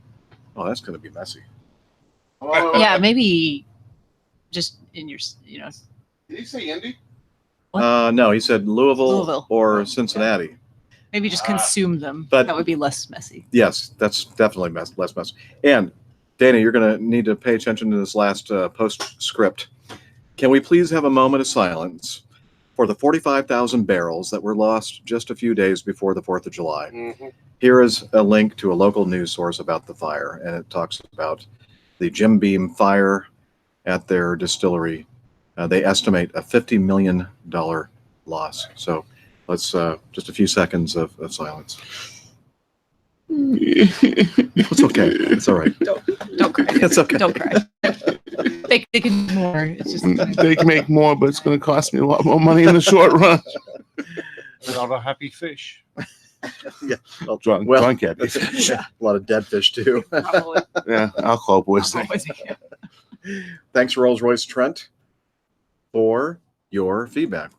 Much appreciated, and good luck with the with your studies and getting that CFI. Yeah. Keep us posted on that too. Yes. We appreciate the updates. All right, Ben Ippolito, who I believe will be here at Oshkosh, if I'm not mistaken, sent us this feedback via Facebook. Feedbook? What did I say? Feedbook? Okay, I didn't mean to say Feedbook that. from Facestack? Okay. As if I'm not paying attention over here. Because I was looking straight at the word Facebook when I said I feedback. know, that's why I said And I do feedbook have from a Facebook. tendency to confuse FB for feedback and Facebook. It's an issue. I'm getting old. What did you say, you little whippersnapper? All right. Thank you for laughing, Nick.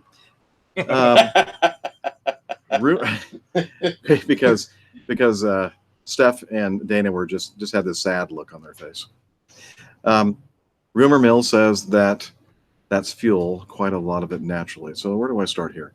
This is from Ben, and he sent us a link to I think this is oh, that's right. I know this is Facebook, a Facebook post, and it's not coming in for some reason in our Evernote feedback, but I did do a screen capture of the photo of this jet taking off, and it's a Virgin Australian. Yeah, I've Airplane? got the 7 News report here and Okay, why don't you take over? Sure. Well, it's Virgin Australia VA 69. I think it's a great flight number. Oh, I'd yeah. like to have flown that aircraft. Returns to Melbourne with a trail from the engine.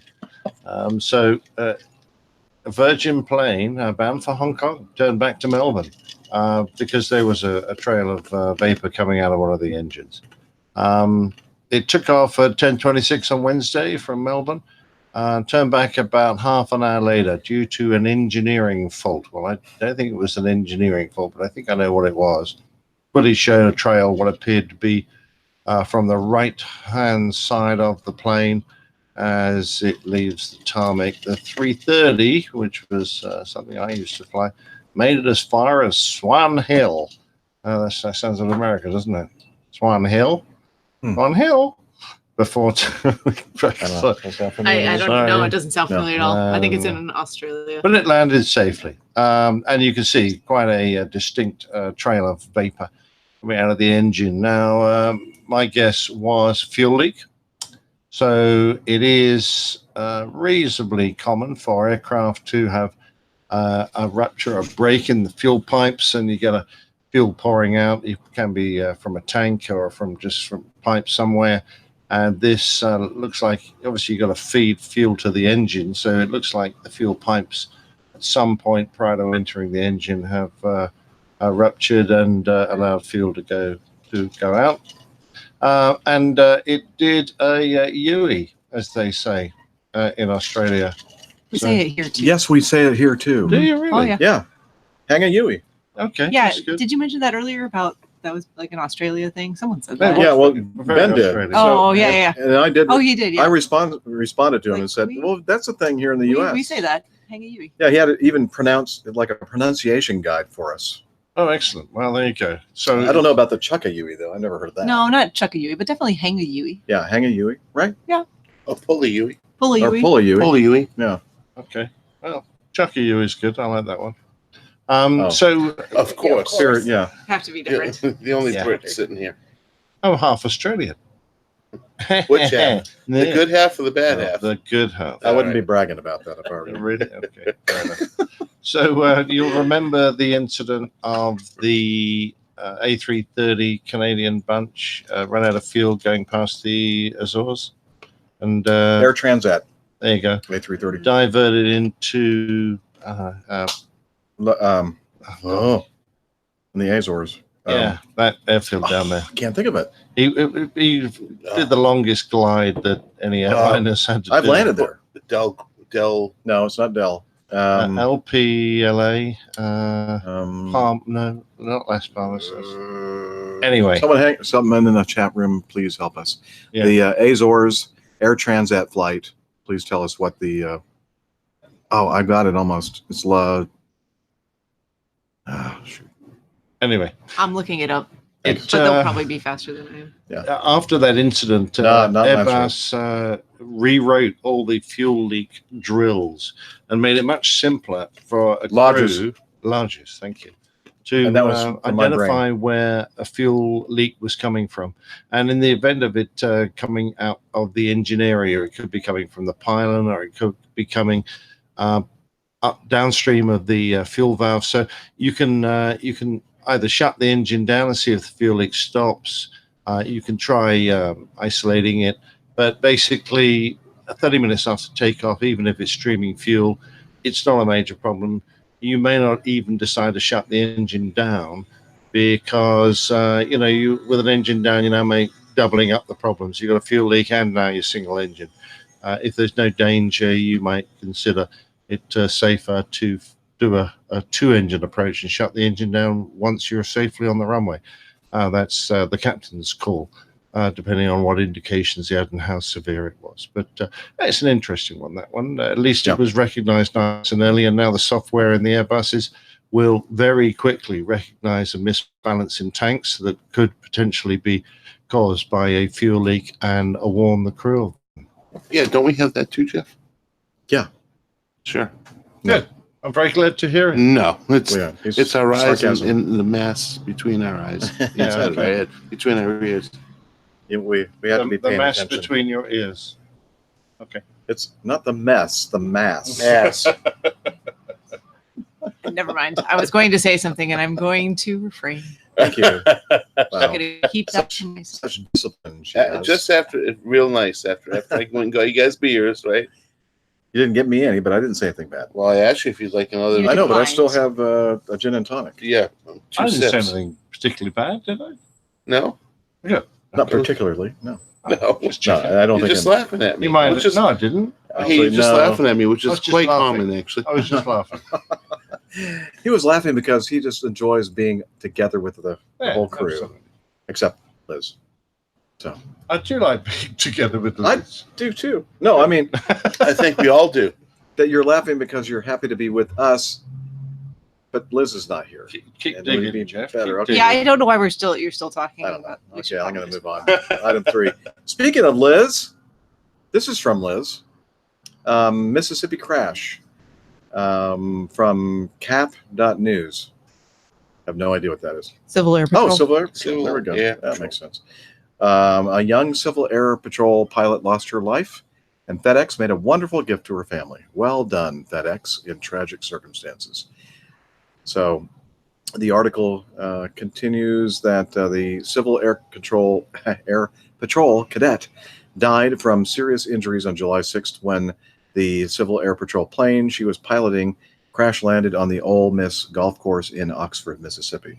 Steph, would you like to continue? Sure. The accident occurred about 3:15 p.m. on the 17th hole, not far from the University, Oxford Airport, where Cadet Master Sergeant Lake Little was headed as part of cadet flight training to receive her private pilot certificate. She was airlifted to a Memphis area trauma center where she unfortunately passed away.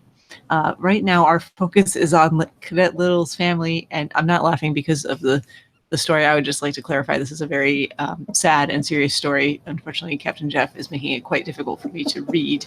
He doesn't need to do anything at the moment. I can read the entire story from here on out. Thank you for your assistance. Right now, our focus is on Cadet Little's family and the members of her local squadron, said Major General Mark Smith, Civil Air Patrol National Commander and CEO. This is a tragic accident, and we are praying for peace and comfort for everyone involved. We are working with the National Transportation Safety Board and the Federal Aviation Administration to determine what caused the crash.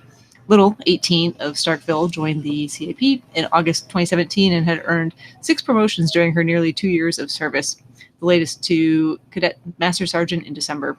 She was a member of the Mississippi Wing's Golden Triangle Composite Squadron based in Caledonia. She also enlisted in June in the Mississippi Air National Guard's 172nd Airlift Squadron in Jackson, where she was going to be a C-17 loadmaster. In addition to her Civil Air Patrol and Air National Guard pursuits, Little planned to attend the University of Southern Mississippi in the fall to study speech pathology and audiology. The memorial service goes on, but this is the nice part of the story, kind of heartwarming in tragic circumstances. This is from her family, I believe. It is. Her family received a letter in the mail. It says, "We received a surprise in the mail today from FedEx. Today was to have been Lake's check ride to complete her pilot training.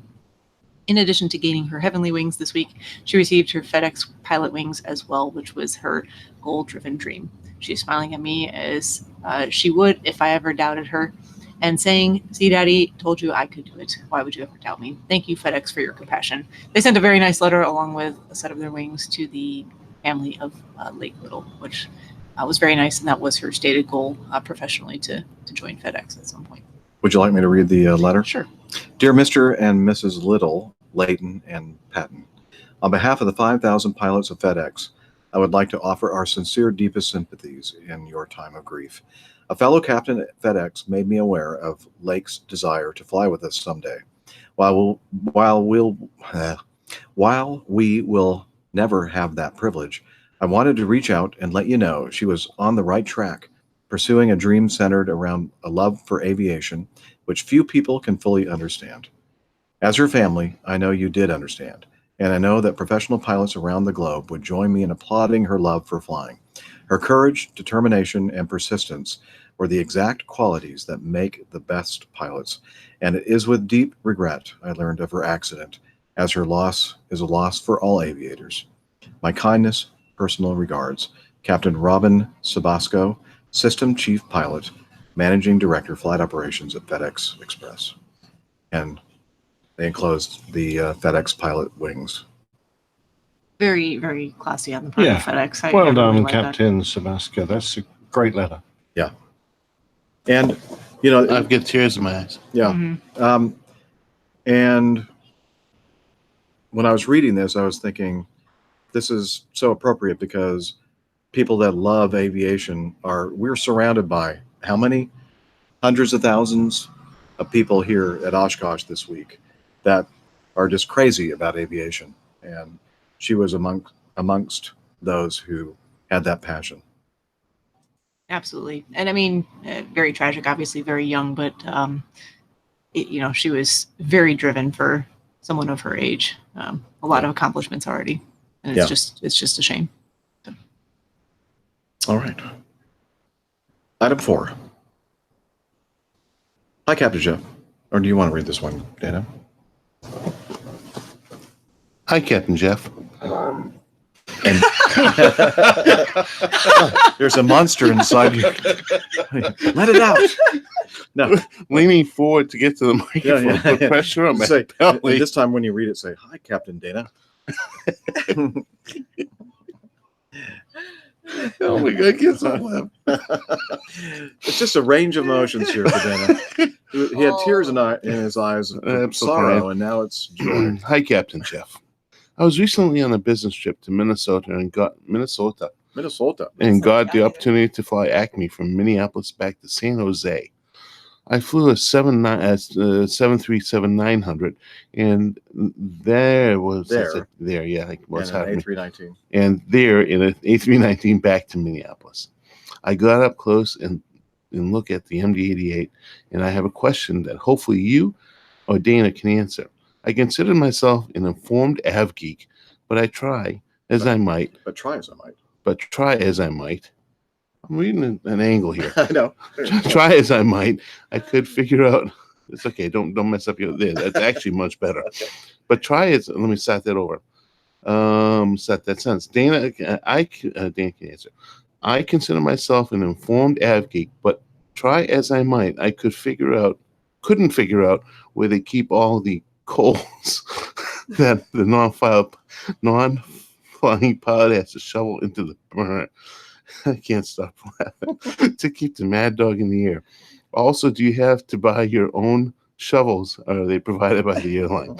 Keep up the great show. P.S. Minneapolis being an Acme hub, I was hoping to run into either APG Mad Dog captains on Saturday morning, but not so much luck. What So was he outside the airport in his motor car trying to run into you? He was hoping to run into. That's very, very mean. By You the know, way, listen, Ramiro. that's so funny. No, Ramiro. It's actually several mice on a treadmill. No, when I read this, I thought, wow, that is so funny. No. Wow. I thought to myself, Wow. that is no, so it's funny. way better to having the real thing sitting No, right it's here. better to have this one. Wow. Just kidding. Wow. I didn't get to finish that, by the way. P.S. Minneapolis being P.S. Minneapolis being a big Acme hub, I was hoping to run into the APG Mad Dog captains on Saturday morning, but no such luck. So I did the next best thing and listened to episode 382. Thank you. On the flight home. All the best to you and the APG crew, Ramiro. Yeah, Ramiro, that you're really a funny guy. We'll pass along that top secret information to you, Ramiro, because it's true. That's true. It's clean. That's true. It's clean coal. I'll have you know. Clean burning coal. Yes. Yeah, okay. All right. Anthracite, yes. Yes, if you say so. How we doing, Liz? Are we anywhere near the end of the show? Well, it is 7:39. Yeah, it is. So it says. Well, I think this is all in the wrong time zone. For some reason, it hasn't switched over. All right. Yeah, it's 7. Has she given us a time? Not since the half-hour point. Mark, yeah. I Which think I saw was- one that she said it was about an hour at one point. No, half Yeah, hour into the half hour. show was an hour ago, or not. Okay. So this will Details. be an hour and a half. Yeah, I think that'd be a great idea. Yeah. 10 minutes from the 1.5 hour mark. We're going to try to make this a little bit shorter show. So, with that in mind, let's do the most important, the favoriteest part, The best. the best I dare part of say. the show. Thank you. That would even be the better way to say it. The bestest. Plain tale from the old pilot. Wow. Which one?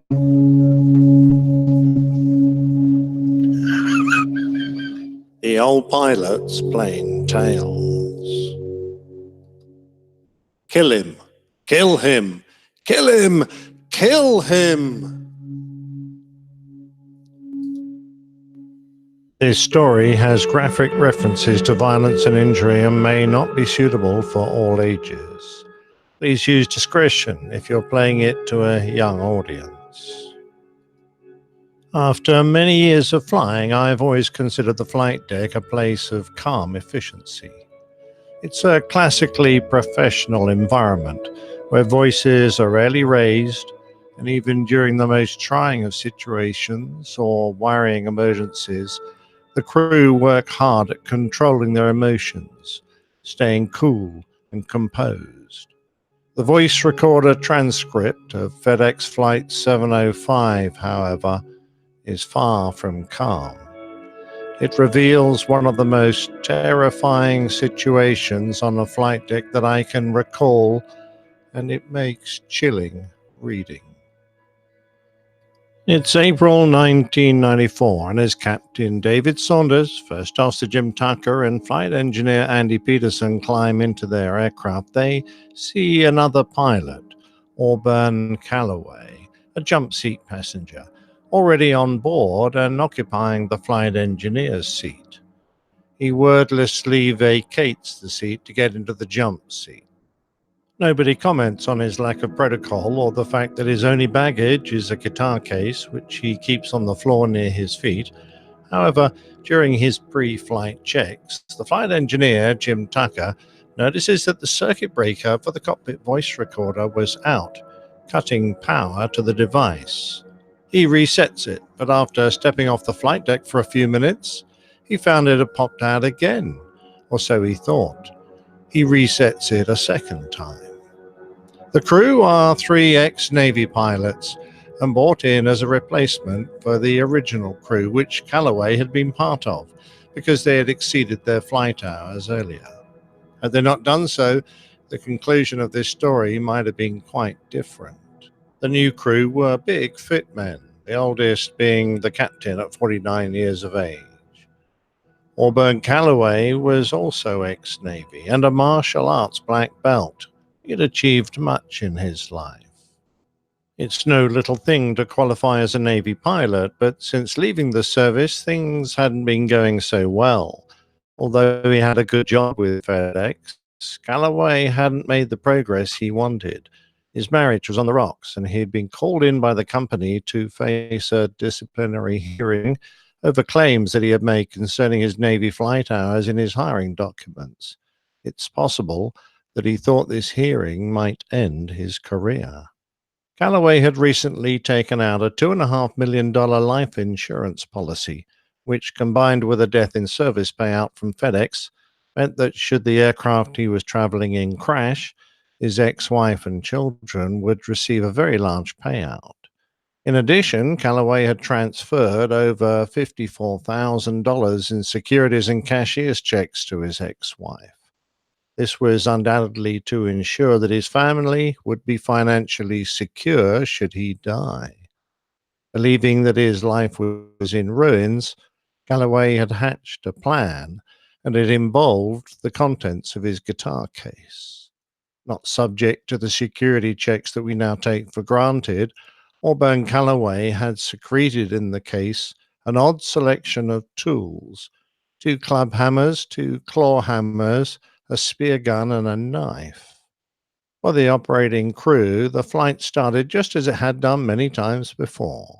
They were departing from Memphis in Tennessee and flying to San Jose in California in their McDonnell Douglas DC-10 freighter. After an uneventful start, taxi, and takeoff, the crew were settling down to the normal routine of the climb and chatting easily amongst themselves, as pilots do. It was Jim Tucker, the first officer's leg. He called, "Gear up, please. IAS hold if you can." Captain David Saunders replied on the radio, "Right 280, 275 radial outbound, Express 705. Check," came the reply. "That's Cowley's Ridge. You know about Cowley's Ridge?" No. That's it right there. All this area right here? Yeah, see those trees? Yeah, it's a natural fault line. Oh, this is the New Madrid, huh? Well, it's part of it, yeah, but it's much higher in elevation, and the climate's different. You drive in Arkansas, you drive right over it. Well, as they chatted, they were unaware of what was occurring behind them. Auburn Calloway was reaching into his guitar case to take hold of a hammer. He quietly unbuckled his harness and stood, coming forward. "Do you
live over in Kansas, Dave? Or nah, I live in Fisherville.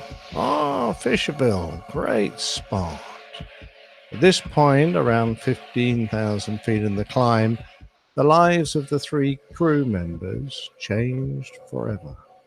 And in the background of the easygoing conversation, a sickening noise can be heard.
She's going to Hello? explain what happened. Yeah. Hold on. Not that this helps anything. I don't really need any. So, someone, I won't name any names, but he might be in charge of this whole operation here, did not plug in this particular computer. To be fair, the power cord was directly behind me, and I didn't notice when I sat down. It was underneath Steph's butt. I was sitting on She was it. being powered by the charger. I had a lot of energy tonight. I don't know. It's true. Well, so we quickly discovered the error when everything quit here as well. We plugged it back in, and we think what happened was it gave it just enough power to The transcript blandly turn back notes on briefly. sounds And of it's back again. We're going to camera pause it because what happened was it just drained the battery super fast as soon as it started to play again. So, yeah, we're going to give it a minute to let this computer reboot. It's got 2%. I think we should probably give it till at least what, like 5? 5 to 10, yeah. Yeah. So, And it's really a shame because this is a wonderful. yeah. I think we don't want to honestly, I interrupt think this is the best plain plane tail Nick has ever done. Yeah, Nick and I listened to this in the car when we were driving between Atlanta and Lexington, I think, right? Yeah, and just gave me goosebumps.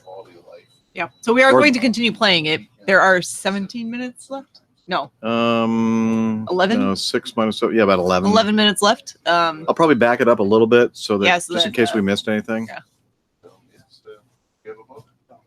Like right here.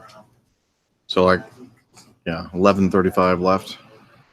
And I don't want to have it go yet until we get a little bit more Yeah, let's power. get a little more juice because I think this computer is doing a lot of work right now. Yeah. Oh, let's see if it's still recording. Uh-oh.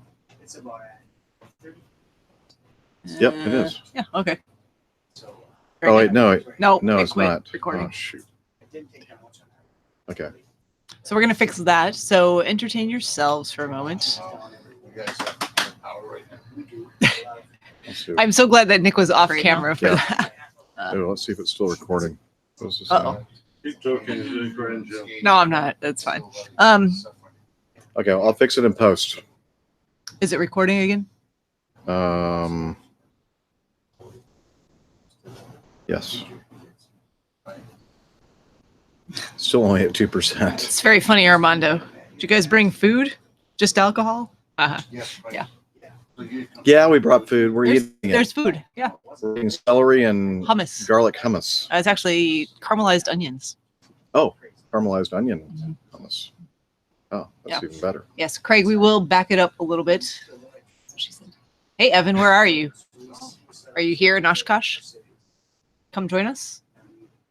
Yeah, we're at N394 across from Shit's Showers. No, I'm sorry, Stitz Showers. My bad. And Red One Store Southwest. But if you know these showers, you know that that was not really that far off. Brush your teeth close. Yeah, Liz, it's going to be close quarters when you get here tomorrow too. Yeah. Extremely close. I mean, it's a large RV, but it still only has so much space. And Yeah. I fart when I sleep. God, Don't we all? I don't know. I don't know. Not saying anything, but no, I'm just kidding. She doesn't. And Probably if she do. did, it was probably Hey, It's Liz, probably It sweet. smelled great. hey, Liz, since we're It going smells to be great. roommates, I brought you earplugs. Well, between you'll get it in surround sound, unfortunately. Liz. You said you didn't hear anything. I don't, but you told me you snore, so I do. just, You can ask her if she prefers this or fold out. We'll I think ask she's her. probably gonna have to see it. Yeah, when she arrives, we'll ask her what. Take whichever one you want tonight, Dana. We might be sitting on your bed, Liz, Mhm. or we might be sitting on Dana's bed. We're not sure. Yeah. Sorry. 4%. 4%. So you think we're safe to? No. Oh, okay. No, you need to probably get 10%. All right. We'll wait for 10% and then we'll restart. Or not restart, but we'll Oh, start Liz, playing. Liz says she snores too. Oh, sorry. Steph's the only one that doesn't store. Well, do you? Maybe you do. I don't know. Did I snore? I didn't hear a Someone else would thing. have to tell me. I didn't I've hear a never thing. been told that I I snore. didn't. She was like a mouse. Didn't hear a thing. I think every once in a while I do, because like it'll wake me up, like you know. Like, My wife does what's that? She smells outside. She smells like damn free. Dana says his wife snores like a freight train. Now you sound like me. A freight train.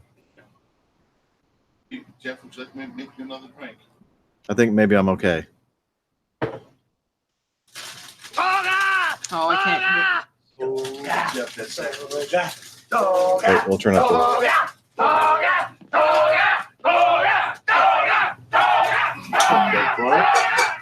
Yeah, but if we Yeah, push it up too much, it gets that'll just a little make it interference. super-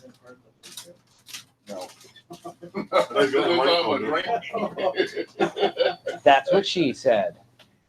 Shut up, Jeff. Fun with sound effects. No, That's what she said. That's not the one I want to hit, though. And what a I know beautiful that- plaque it is. we were trying to keep you from doing that one. I need to That's remove fine. that from the. Is it? Okay. I don't care.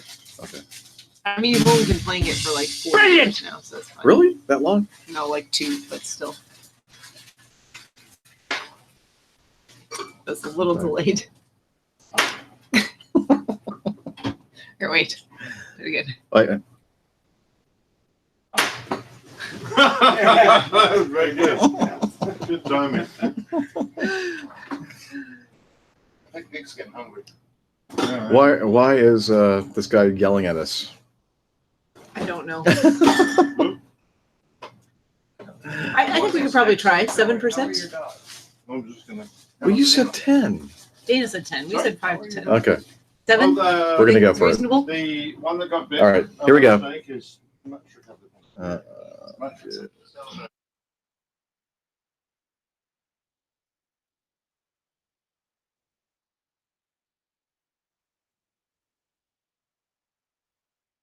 Around 15,000 feet in the climb, the lives of the 3 crew members changed forever.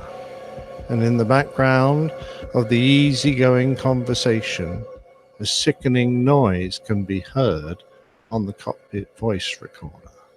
The transcript blandly notes sounds of hammer blows striking pilots.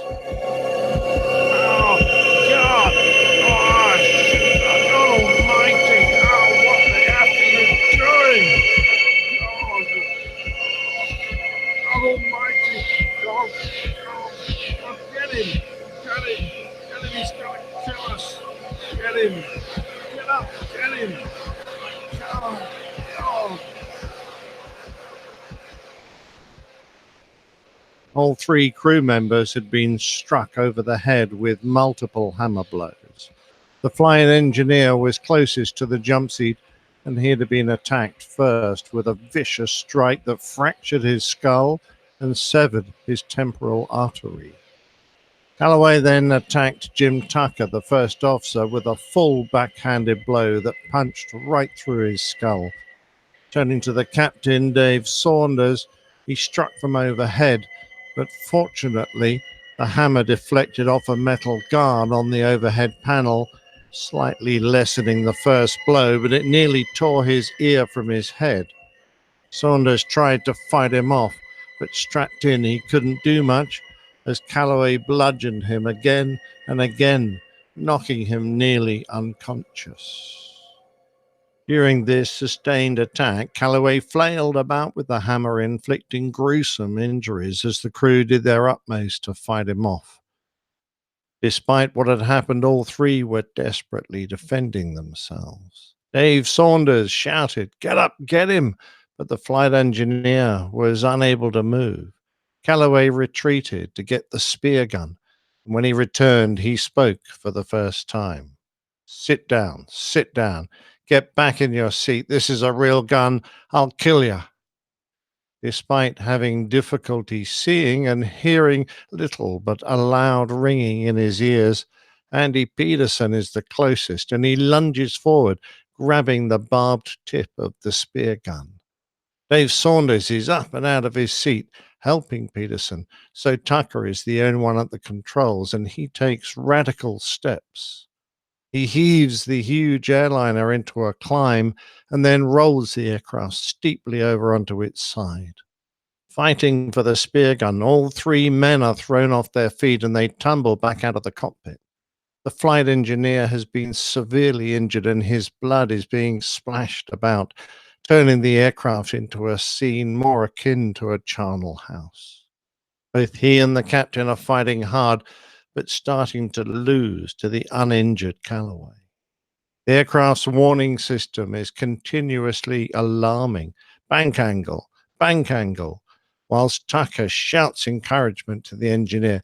"Get him, Andy, get him." The first officer continues his extreme maneuvers, reaching about 140 degrees of bank, but Calloway has got hold of the hammer again and is raining blows down on Dave Saunders. Now in a steep dive with the throttles at full power and the overspeed warning sounding again and again, the aircraft is close to coming apart as it reaches 460 knots.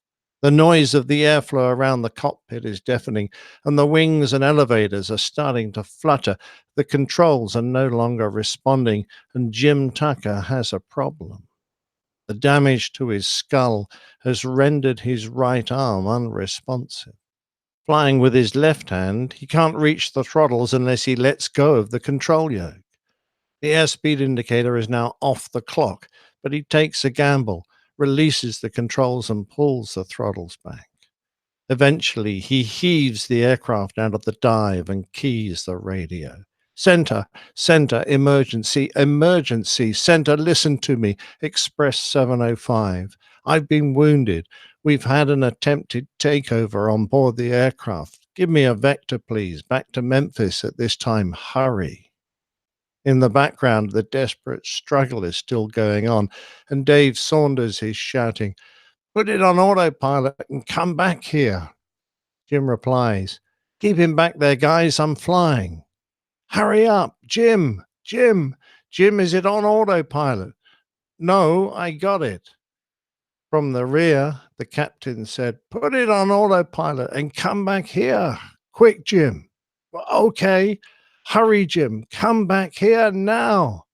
"Okay, wait a minute. I'm coming." "Jim, do it now. Hurry. In the meantime, the struggle in the galley continued. Calloway had managed to grab the hammer one more time to strike the captain yet again. With his flight engineer bleeding out from his severed artery, and with repeated blows to his head, Dave Saunders gathered his last ounce of strength, pulled the hammer from Calloway's hand, and hit him until he stopped moving. Jim Tucker's now out of his seat, and he takes over monitoring the subdued man. and Captain Saunders returns to the controls. With Memphis's assistance, he sets the aircraft up for an ILS to land while shouting the chilling instructions to Jim and Andy in the galley area. Listen, is he okay? Put that thing in his throat. I don't give a shit if he's dead or not. Don't kill him, but hold him. You got him, Jim? Whilst Dave Saunders is studying his approach, he shouts, Jim, are you under control? Are you under control? Jim's voice can be heard from the rear of the cockpit. No, something's the matter with me. Dave shouted, You keep him down here. I can't, Jim replied. The spear gun that was pointing at Calloway had slipped from Jim Tucker's weakened grip, and the desperate Calloway takes his chance. With a clearance to land, Dave Saunders hears the struggle restart, and he shouts, Kill the son of a bitch! Kill him! Kill him! Kill him! Kill him! His crew are struggling again, so Saunders puts the autopilot back in and gets out of his seat to help. Tucker picks up the discarded hammer and hits Calloway again, finally subduing him. Back in his seat, Saunders sees that they are now too high and fast for the approach, but with some steep turns, he elects to put the heavy aircraft on an alternate runway. Warnings are blaring as he sidesteps the aircraft, but at only 300 feet from landing, Calloway again starts to fight. The landing is hard, and Dave Saunders uses all but 900 feet of the runway to stop, but eventually he brings the DC-10 to a safe halt. Opening a door, they deploy a slide that allows emergency personnel and police to come on board, and with Calloway safely in custody, the crew get their desperately needed medical help. The aircraft looks like a disaster area, with blood pooling on the floor and splattered all over the cockpit and galley. However, despite being taken to the limits of its strength, the aircraft is eventually repaired and put back into service. Calloway is convicted of air piracy and given 2 life sentences without the possibility of parole. He is currently residing in the federal penitentiary in Atlanta. In May 1994, the Airline Pilots Association award Dave Saunders, James Tucker, and Andrew Peterson with the Gold Medal Award for Heroism, the highest award a civilian pilot can receive. It was assumed that Calloway had intended to commit murder-suicide. By carrying everyday tools as his murder weapons, he hoped that they would go unnoticed in the aircraft wreckage, and that the injuries he inflicted would equally be explained away as the result of a crash. His plan to disable the cockpit voice recorder, though, had failed, thanks to the vigilance of flight engineer Andy Peterson. Saunders, Tucker, and Peterson had survived a suicidal act of piracy, but at terrible cost. Peterson had been lucky to survive the blood loss from his severed artery, but eventually he would recover from that and his fractured skull. Saunders suffered multiple lacerations to his head and was stabbed in his right arm and had his jaw dislocated. His right ear had been almost completely severed. Jim Tucker's skull was severely fractured. The right-sided paralysis would pass eventually, but he would experience ongoing motor function impairment to his right arm and leg. He was also blinded in one eye.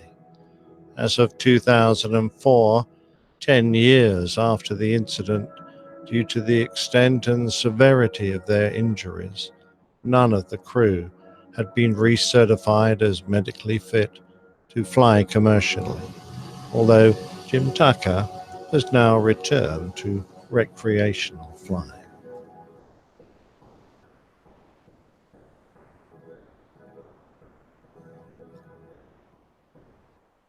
Wow, that is, I think, one of the best that you've done, Captain Nick.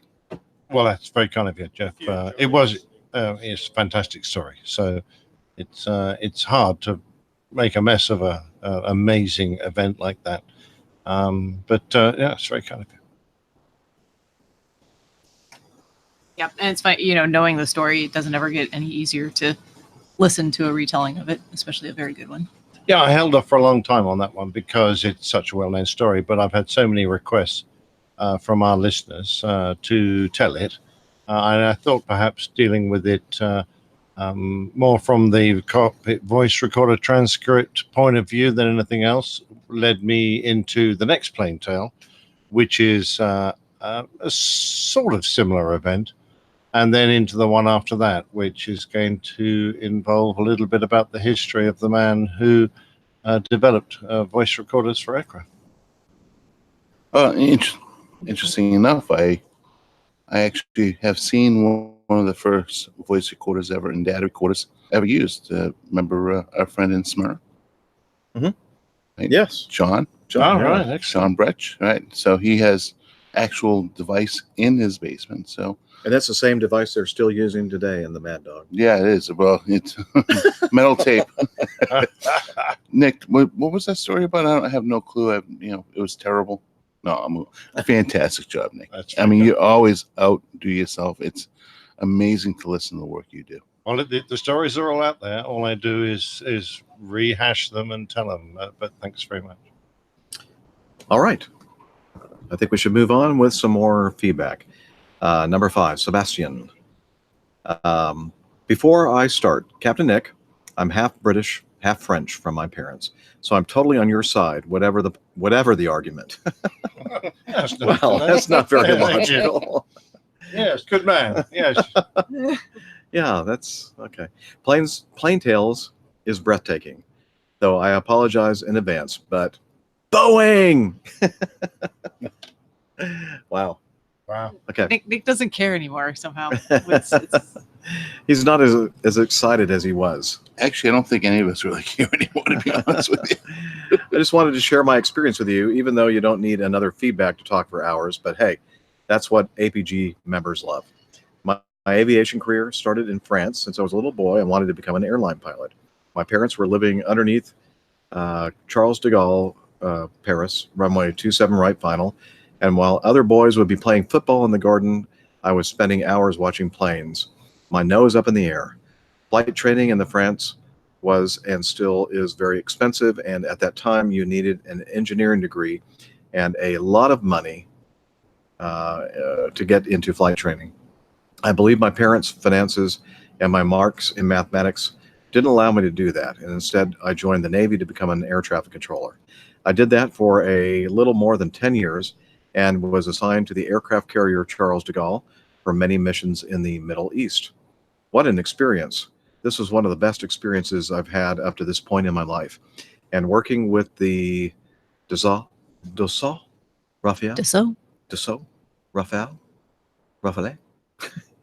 performances. Dassault Raphael, where's the Fial? I don't know. That's what I call it. Okay. Rafale? Anyway, the DR performances was incredible. If you've ever read a Tom Clancy book, life during the missions over there were just like that. Israelis pilots getting curious, Egyptian getting nervous, Iranians even more, and controlling fighters in the middle of a civilian airspace where you basically don't exist is one heck of a challenge. I attach a few pictures that you might find interesting and entertaining. Yeah, we'll put those in the show notes. They are beautiful pictures. Getting bored, though, of the military inefficiency when we were not at sea, I decided it was time for a change. My best friend at the time was just coming back from Canada and told me this is a great place to fly, and the industry is going to need a lot of pilots in the coming years. And there's this lady named Liz who lives in Toronto, and she is just great. So I started looking into it and taking into account the great exchange rate between euro and Canadian dollars, my training costs started to make sense. So after 2 years of administrative immigration nightmare, I managed to obtain a permanent residency status that allowed me to move over the pond. And I think you've been talking about this in previous episodes. While properly studying what school you need to get proper training in another country is of utmost importance. One must not forget that an immigration permanent status will render the project very much easier. It is, in my opinion, the first thing to consider. Also, for those who might think about doing the same thing, don't forget that the airlines will not invest into training and a type rating for you if you have a temporary resident status in the country. So I guess what he's saying is you need permanent status. Anyways, I've done my entire training in La Chute Aviation, with the exception of my PPL that I had obtained in France, a small school that looks more like a diner on the border of I-75 than a proper school, but that had one main advantage compared to the big schools in Montreal. They had a lot of instructors, and I was able to do my entire training within a year, when other schools were overwhelmed by the number of Chinese students they take, Chinese student pilots that they take. After getting my instructor rating, I was hired by an even smaller school in northern Quebec near the James Bay, where they actually had only a chief instructor but no instructor. That was a great opportunity as I wanted to get experience fast. Being the single instructor there, I flew around 575 hours in 4 months. Wow. That's a lot of time in 4 months. What? Yeah. 575 hours in 4 months? Yeah. That's I pretty don't even think. No, we Well- don't even get anywhere near that. No. That's crazy. How's that for time buildup? Though I think back, looking back, that it was a bit too much, and I lost my desire to train PPL or CPL students. I love training. I was an ATC trainer in the Navy, but for me, the professional aviation is all about the IFR, and I don't really enjoy saying all day, quote, use your feet, and teach how to do slow flight and patterns. After that, I joined in the same area a small 703 company. 703 is air taxi operations, or under 9 passengers, to do medevac flying in the James Bay Indian communities. Tough flying, old King Air 100 without autopilot or even a decent GPS, 3,000 foot gravel runways, long hours, and extremely poor salaries. I mean, I'm not doing this job for the money, but $29,000 a year is not a lot, mostly considering the price of living up north. Patients we had to transport were very often obese people, drunk and violent, with no considerations for the whites. Every country has done some mistakes with Aboriginals or Indians, but even though it was sad, it was still interesting to discover these conflicts coming from Europe. I had once to board a 425-pound patient through the small door of a King Air 100. Not the funniest moment of my career, I can assure you, but it can be done. Honestly, very, very sad communities with extremely poor social conditions. I was extremely shocked by the poor safety practices of this company and the quality of the training. I have since learned that most of the companies that small were often alike. At the last Transport Canada audit, some pilots were asked to lie if they didn't want to be fired. This was the rupture point for me, and I thought, this is over. Knowing exactly which airline I wanted to work for, I only sent one CV, and I was lucky. I was recruited less than a month ago by the second largest airline behind Air Canada, WestJet, and I have to say, my life completely changed. I just cannot believe the resources and money these guys invest to train their pilots. The work environment is unlike any other company I've worked for in the past. I might be a young pilot with barely 1,200 hours total time, but I consider myself having a little bit of experience in the aviation industry, and I sincerely believe this is the best airline in Canada. That is, by the way, entering a joint venture with Delta. So a bright future is coming up. Right now, I'm still in the middle of this fantastic training. I'll be flying the Q400 from Vancouver, and I wear this ridiculous, huge smile on my face, since this is really my little boy's dream getting real. When I was hired by them, I had to move from Yankee Victor Oscar, I don't know what that is. I know. I got. Oh. Yeah. Oh, in northern Quebec. Yeah. To Calgary. Is YYC Why? Calgary? Calgary, It's Calgary, not Vancouver. Oh, I'm sorry. What? That's not YYC is Vancouver. Calgary. YVR is Vancouver. Yeah. YYC Calgary. Okay. So right now, I'm still in the middle of this fantastic training. I'll be flying the Q400 from Calgary, and I wear this ridiculously huge smile on my face, since this is really my little boy's dream getting real. When I was hired by them, I had to move from YVO in northern Quebec to Calgary, a long 30-plus hour drive, and this is actually when I discovered APG. Thank you for making this drive shorter.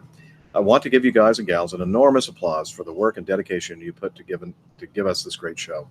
Discussions are fantastic, technical enough for professional pilots, and wide in variety to satisfy curious listeners. Bravo. I sincerely mean it. I think you guys are the best. Thank you very much. We appreciate that. Even though it's been less than a month that I've discovered APG, I have tens of subjects I want to share with you. For today, though, I think I've bothered you enough. But there's one last thing I would like to say. This is my advice for all the aspiring pilots who wonder, how do I do this? What? How do I do? Yeah, that's right.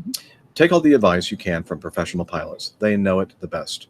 But most importantly, do not listen to all the sad, regretful people around you that will tell you, quote, it's too difficult and it can't be done, or you have to be an ace in maths. It's not NASA. It just requires passion and perseverance. Believe in yourself, stay curious, and ahead of your career, and you will manage. That's it for now. As I said, I have a lot of subjects that I will be sharing very soon. And let me know if you want more aircraft carrier pictures. It will be a pleasure to share this experience. Tailwinds, blue skies, and a good CRFI, if possible. What's a CRFI? Don't know. Research. I don't know. Yeah, well, you'll have to send us another email, Sebastian, and tell us what CRFI is. Anyway, this is Sebastian Yavri. Sebastian Javri. Javri, I don't know how Yavri. you pronounce that last name. And look at these pictures. Yeah, on this those are carrier. incredible. So are this is the Dassault Eurofighter, right? Rafael?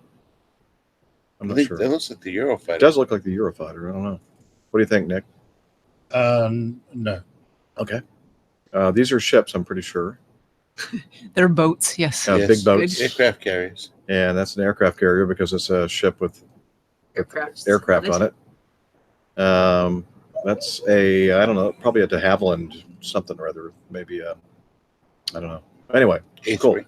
Well, so we're going to put the... Look at that. The boat with the airton dart on. He was looking at this one. Oh, that thing. That's got propellers in it. I don't know. Okay, thank you.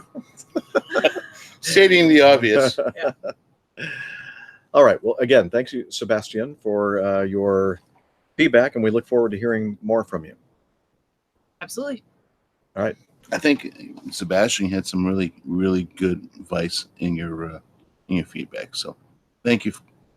So, as I'm trying to bend over my belly to lean towards this microphone, thank you. You're I'm losing my suffocating yourself. breath. Thank you for your feedback. It's like being What- held in place What by- Dana means to say. No. Okay. Shall we continue, or are we at the... press on. Okay. Couple more. Item number 6, Jared. ELT signal leads to Portland pub. Captain Jeff and crew, not much to say about this one, but a funny story. Cheers. This is Jared in Duluth, Georgia. The owner, this is from avweb.com. The owners of a brewery put a crashed airplane on display in their new Portland pub. I found out what CRFI means. Oh. Yes. Canadian Runway Friction Index. Of course. Why do we Of think course, that? we would know. We would absolutely know that one. Duh. Duh. Liz, you're Liz, Canadian. Why did you didn't know that? tell us? Yeah, you're supposed to be filling us in on all things Canadian. Yes. Anyway, crashed airplane on... Okay. Unbeknownst to anybody at the brewery, something had accidentally activated the plane's emergency locator beacon. Whoops. Uh-oh. It was a quiet Monday afternoon in February with only a few customers lingering over beers at Portland's new Vagabond Brewing. Is this Portland, Maine or Portland, Oregon? I don't know. I don't know either. I'm Doesn't really not sure. say. A Portland. One of the Portlands. Undetermined Portland. We were all down in the office for our manager meeting, says General Manager Kyle Jensen. And the bartender comes in and very timidly says, there's 3 guys from the Air Force here to see you. They found the plane in the place they least expected, crammed into the pub's rafters as decoration, like some sort of extra large hood ornament. Last September, founders of the Salem, that would She be says Oregon. Oregon, yeah. Last September, the founders of the Salem-based brewery, a trio of friends and former Marines, were looking for a statement piece that would enhance the Portland location's overall aesthetic and reflect their love of travel. That's when an acquaintance tipped them off about a 1958 Cessna 310B that had been sitting in a field in tiny Vanderhoof, BC, for at least 10 years, after a guy with no Canadian pilot's license or insurance made a very hard landing and fled the scene. so the group set out on a nearly 1,600-mile road trip to retrieve it. The Vanderhoof Fire Department up there got it decommissioned through the Canadian FAA, says the co-owner, Dean Howes, and we ended up basically trading a keg of beer for it. After repairing a blown tire, narrowly outrunning a blizzard, and some finagling at the border, the crew got the plane back to Portland and stashed it in their new spot in southeast Portland in time for the brewpub's opening in February. It was only a few weeks later when the Air Patrol came calling. We're not sure what's going on, Jensen says. We thought maybe we were in trouble because these guys looked very official. Unbeknownst to anybody at the brewery, something had accidentally activated the plane's emergency locator beacon. For at least 2 days, it had been putting out a signal to every passing pilot at nearby airports. One of the vagabond servers whose friend works for Alaska Airlines later said the captain of a flight got on the intercom and asked passengers to press their noses to the window to see if they could spot the downed plane, not knowing it was actually roosting inside a brewpub. I find that one hard to believe. Anyway, quote, they were very, very nice about it, Jensen says of the Air Patrol crew, who eventually posed for photos with the pesky transponder. It's better to find a plane stashed up there than actually have a crashed plane. How after 10 years is that battery still good? That's what I want to know. No kidding. That whole And after 18 years replacing batteries. Yeah, no of course, kidding. it's fine. And after a hard landing that caused the airplane to be Probably would've totaled. made it go off anyway. Yeah. Well, at least they had an aluminum trade for aluminum trade. Yeah. Right, keg of beer for Yeah. aluminum airplane. Seems fair. And it kind of fits the theme of our podcast, beer and airplanes. Nice one. All right. Excellent. Thank you, Jared. So keep going, stuff. I think maybe one more. Okay. Is this a good one to end on, or I don't know. Scroll through it real quick. Turtle delay. Oh. Yeah, that'll be fine. Okay. This is from Brett, and let's see, which Brett is this? We know so many Bretts here. We're gonna see if we can find a little bit more. Brett Fry. Oh, hey, He's we been just here saw a him couple of today. times. Hey, Brett. Hope you're watching. Hey, perfect one. Hey, Brett, perfect. Yeah. All right. He brought us some great beer, by the way, from Toledo, I believe. Yes. Oh, he was here last night. Yeah, Yesterday? yesterday and last yesterday. night. I Yeah, don't know if he was here today or not, or maybe. No, it was last night. Okay. Our producer agrees too. Yes. Okay. Okay, here he goes. With so many other news stories about unruly passengers or airplane troubles, this little story brings a smile. Kudos to the crew for, number one, seeing the turtle, although I'm sure you pilots, are scanning for FOD during taxi, and two, deciding to delay for the turtle crossing. But it was in Australia, not the hurried U.S. It's kind of a slap. I on think us. we'd stop for Yeah. a turtle if we saw it. Southwest wouldn't. Well, Well, probably not. Yeah, Yeah, probably they would. don't even know. stop. I Their, know. they I don't know even a stop couple their own Southwest airplanes. What are you pilots. They talking would about? stop. Yeah. They would stop. We love Southwest. Okay, a Jetstar Airways flight had the cutest reason for a plane delay. A small turtle was crossing the tarmac. Aw. Aw. Suffice it to say, he took things slow and steady. A flight Thursday from Australia's Gold Coast to Adelaide was delayed for 4 minutes after First Officer James Fuller noticed a turtle on the tarmac, where his plane had just begun taxiing for departure. They aren't the fastest moving creatures, he told USA Today in a statement. I've seen rabbits on the runway before, but in my 4 years flying with Jetstar, I've never seen a turtle on the tarmac. I want to thank customers for their patience while we gave the little fella right of way. The captain alerted air traffic control, and the turtle was able to return to a less bustling habitat.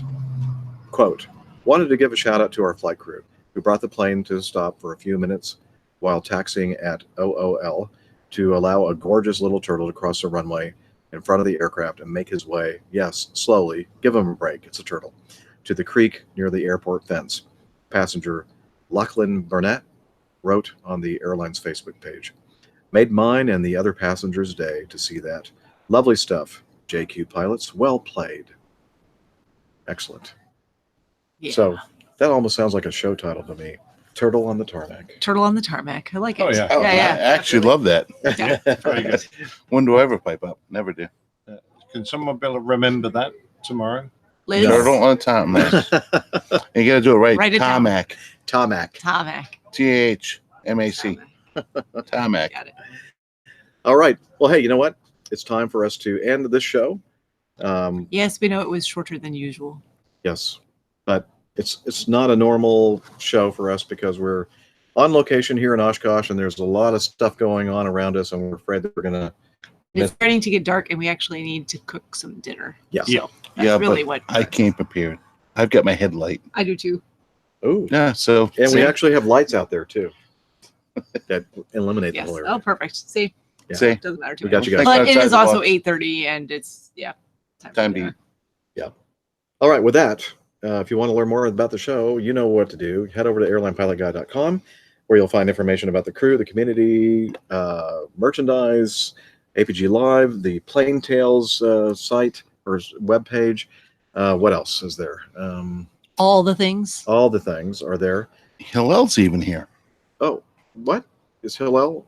I don't Oh, have we the... needed Hillel here live. yeah, we should have had him Oh. in here. Oh, damn, yes. Are you sure he's not somewhere in the on bathroom? he's somewhere in the. He may be. But Well, I before think- we well- get to Hillel, let's see. Let's let her talk about social meets. Social Meets. This is a good week to follow us on the Social Meets, because as soon as I have some sort of signal back on my phone right now, it's I don't know. It's Sprint lost. stinks. It's T-Mobile. Not doing so great right here in the RV at the moment, but there are better places around Oshkosh for me to upload things. So Twitter, Facebook, and maybe some Instagram posts coming your way. APG Crew, all of those places. Actually, no, I take it back. APG Crew, Twitter and Instagram, facebook.com/airlinepilotguy. Find us there. Yes. You'll feel like you're here at Oshkosh with us, even if you're not. And not that I'm touting my cell service, but this whole entire podcast has been done on my cell service on the hotspot. Yep. Good job. Yay. Excellent. All right. Big round of Yay. applause for Well, David. no, we- no, Verizon we saved or the day. AT&T. I'm not telling because I'm not. I am You're not. you're not promoting it. I'm not promoting it. That's correct. I'm Okay. just Well, saying. we're great. I think. I don't know. Yeah. We haven't had any complaints. So No. excellent. And we're on something very similar to a social meet. Hello. Oh, there he is. Hello. Oh, he Come is- over here. He is Yeah, there. make some room Look for at him him. so he can talk. Yeah, Tell us about scoot Slack. over. Okay. Stay away. You Stand up. smell. APG listeners, please join us on our Slack team. Slack is a communication, coordination, and sharing platform that works on your mobile, laptop, or Next browser. time. On Slack, we share ideas and news. We suggest episodes. Can you get me and a roll of Plain Tales toilet topics. paper? We plan events and meetups. To get into the Slack team, please email me at slack@airlinepilotguy.com. That's SLACK, Sierra Lima Alpha Charlie Kilo at airlinepilotguy.com. Or send me a tweet with your preferred email address to @Hillel, and I'll send you an invitation. That's Hillel, spelled HI11E1. Hotel India 11 Echo 1. And see you in Slack. I wouldn't go in there for a while, Captain. Sensible advice. And with that, thank you for joining us for today's show, and a big round of applause for our producer Liz in Toronto, who we'll see tomorrow. And we'll get you a link here in a moment. Yes. A link to what? She said she doesn't want to come on. Oh yeah, we'll. Oh. She said she doesn't want to come on. Oh, okay. Well, anyway, Gotta get she's got to get up for her flight tomorrow morning. well, that's right. Okay, and what else was I going to say? Thanks to our live chat room, watching us recording live. We Even our live audience a tonight. live audience. We had a Yep. live audience, a huge live audience of one. One. And but he was very, very quiet, so we appreciated that. And until next time, wishing you clear skies, unlimited visibility, and tailwinds. Take care, and God bless. Cheers, y'all. Cheers, everybody. Safe landings, everybody. That's it. Yay! Yay! All right. Let's stop the recorder. Bye, chat room. Bye bye. Should I stop the? Okay, wait, hang on. I'll stop that too. Oh, it's up there. My headset's about to die. Okay. Bye. Bye bye. Love you guys.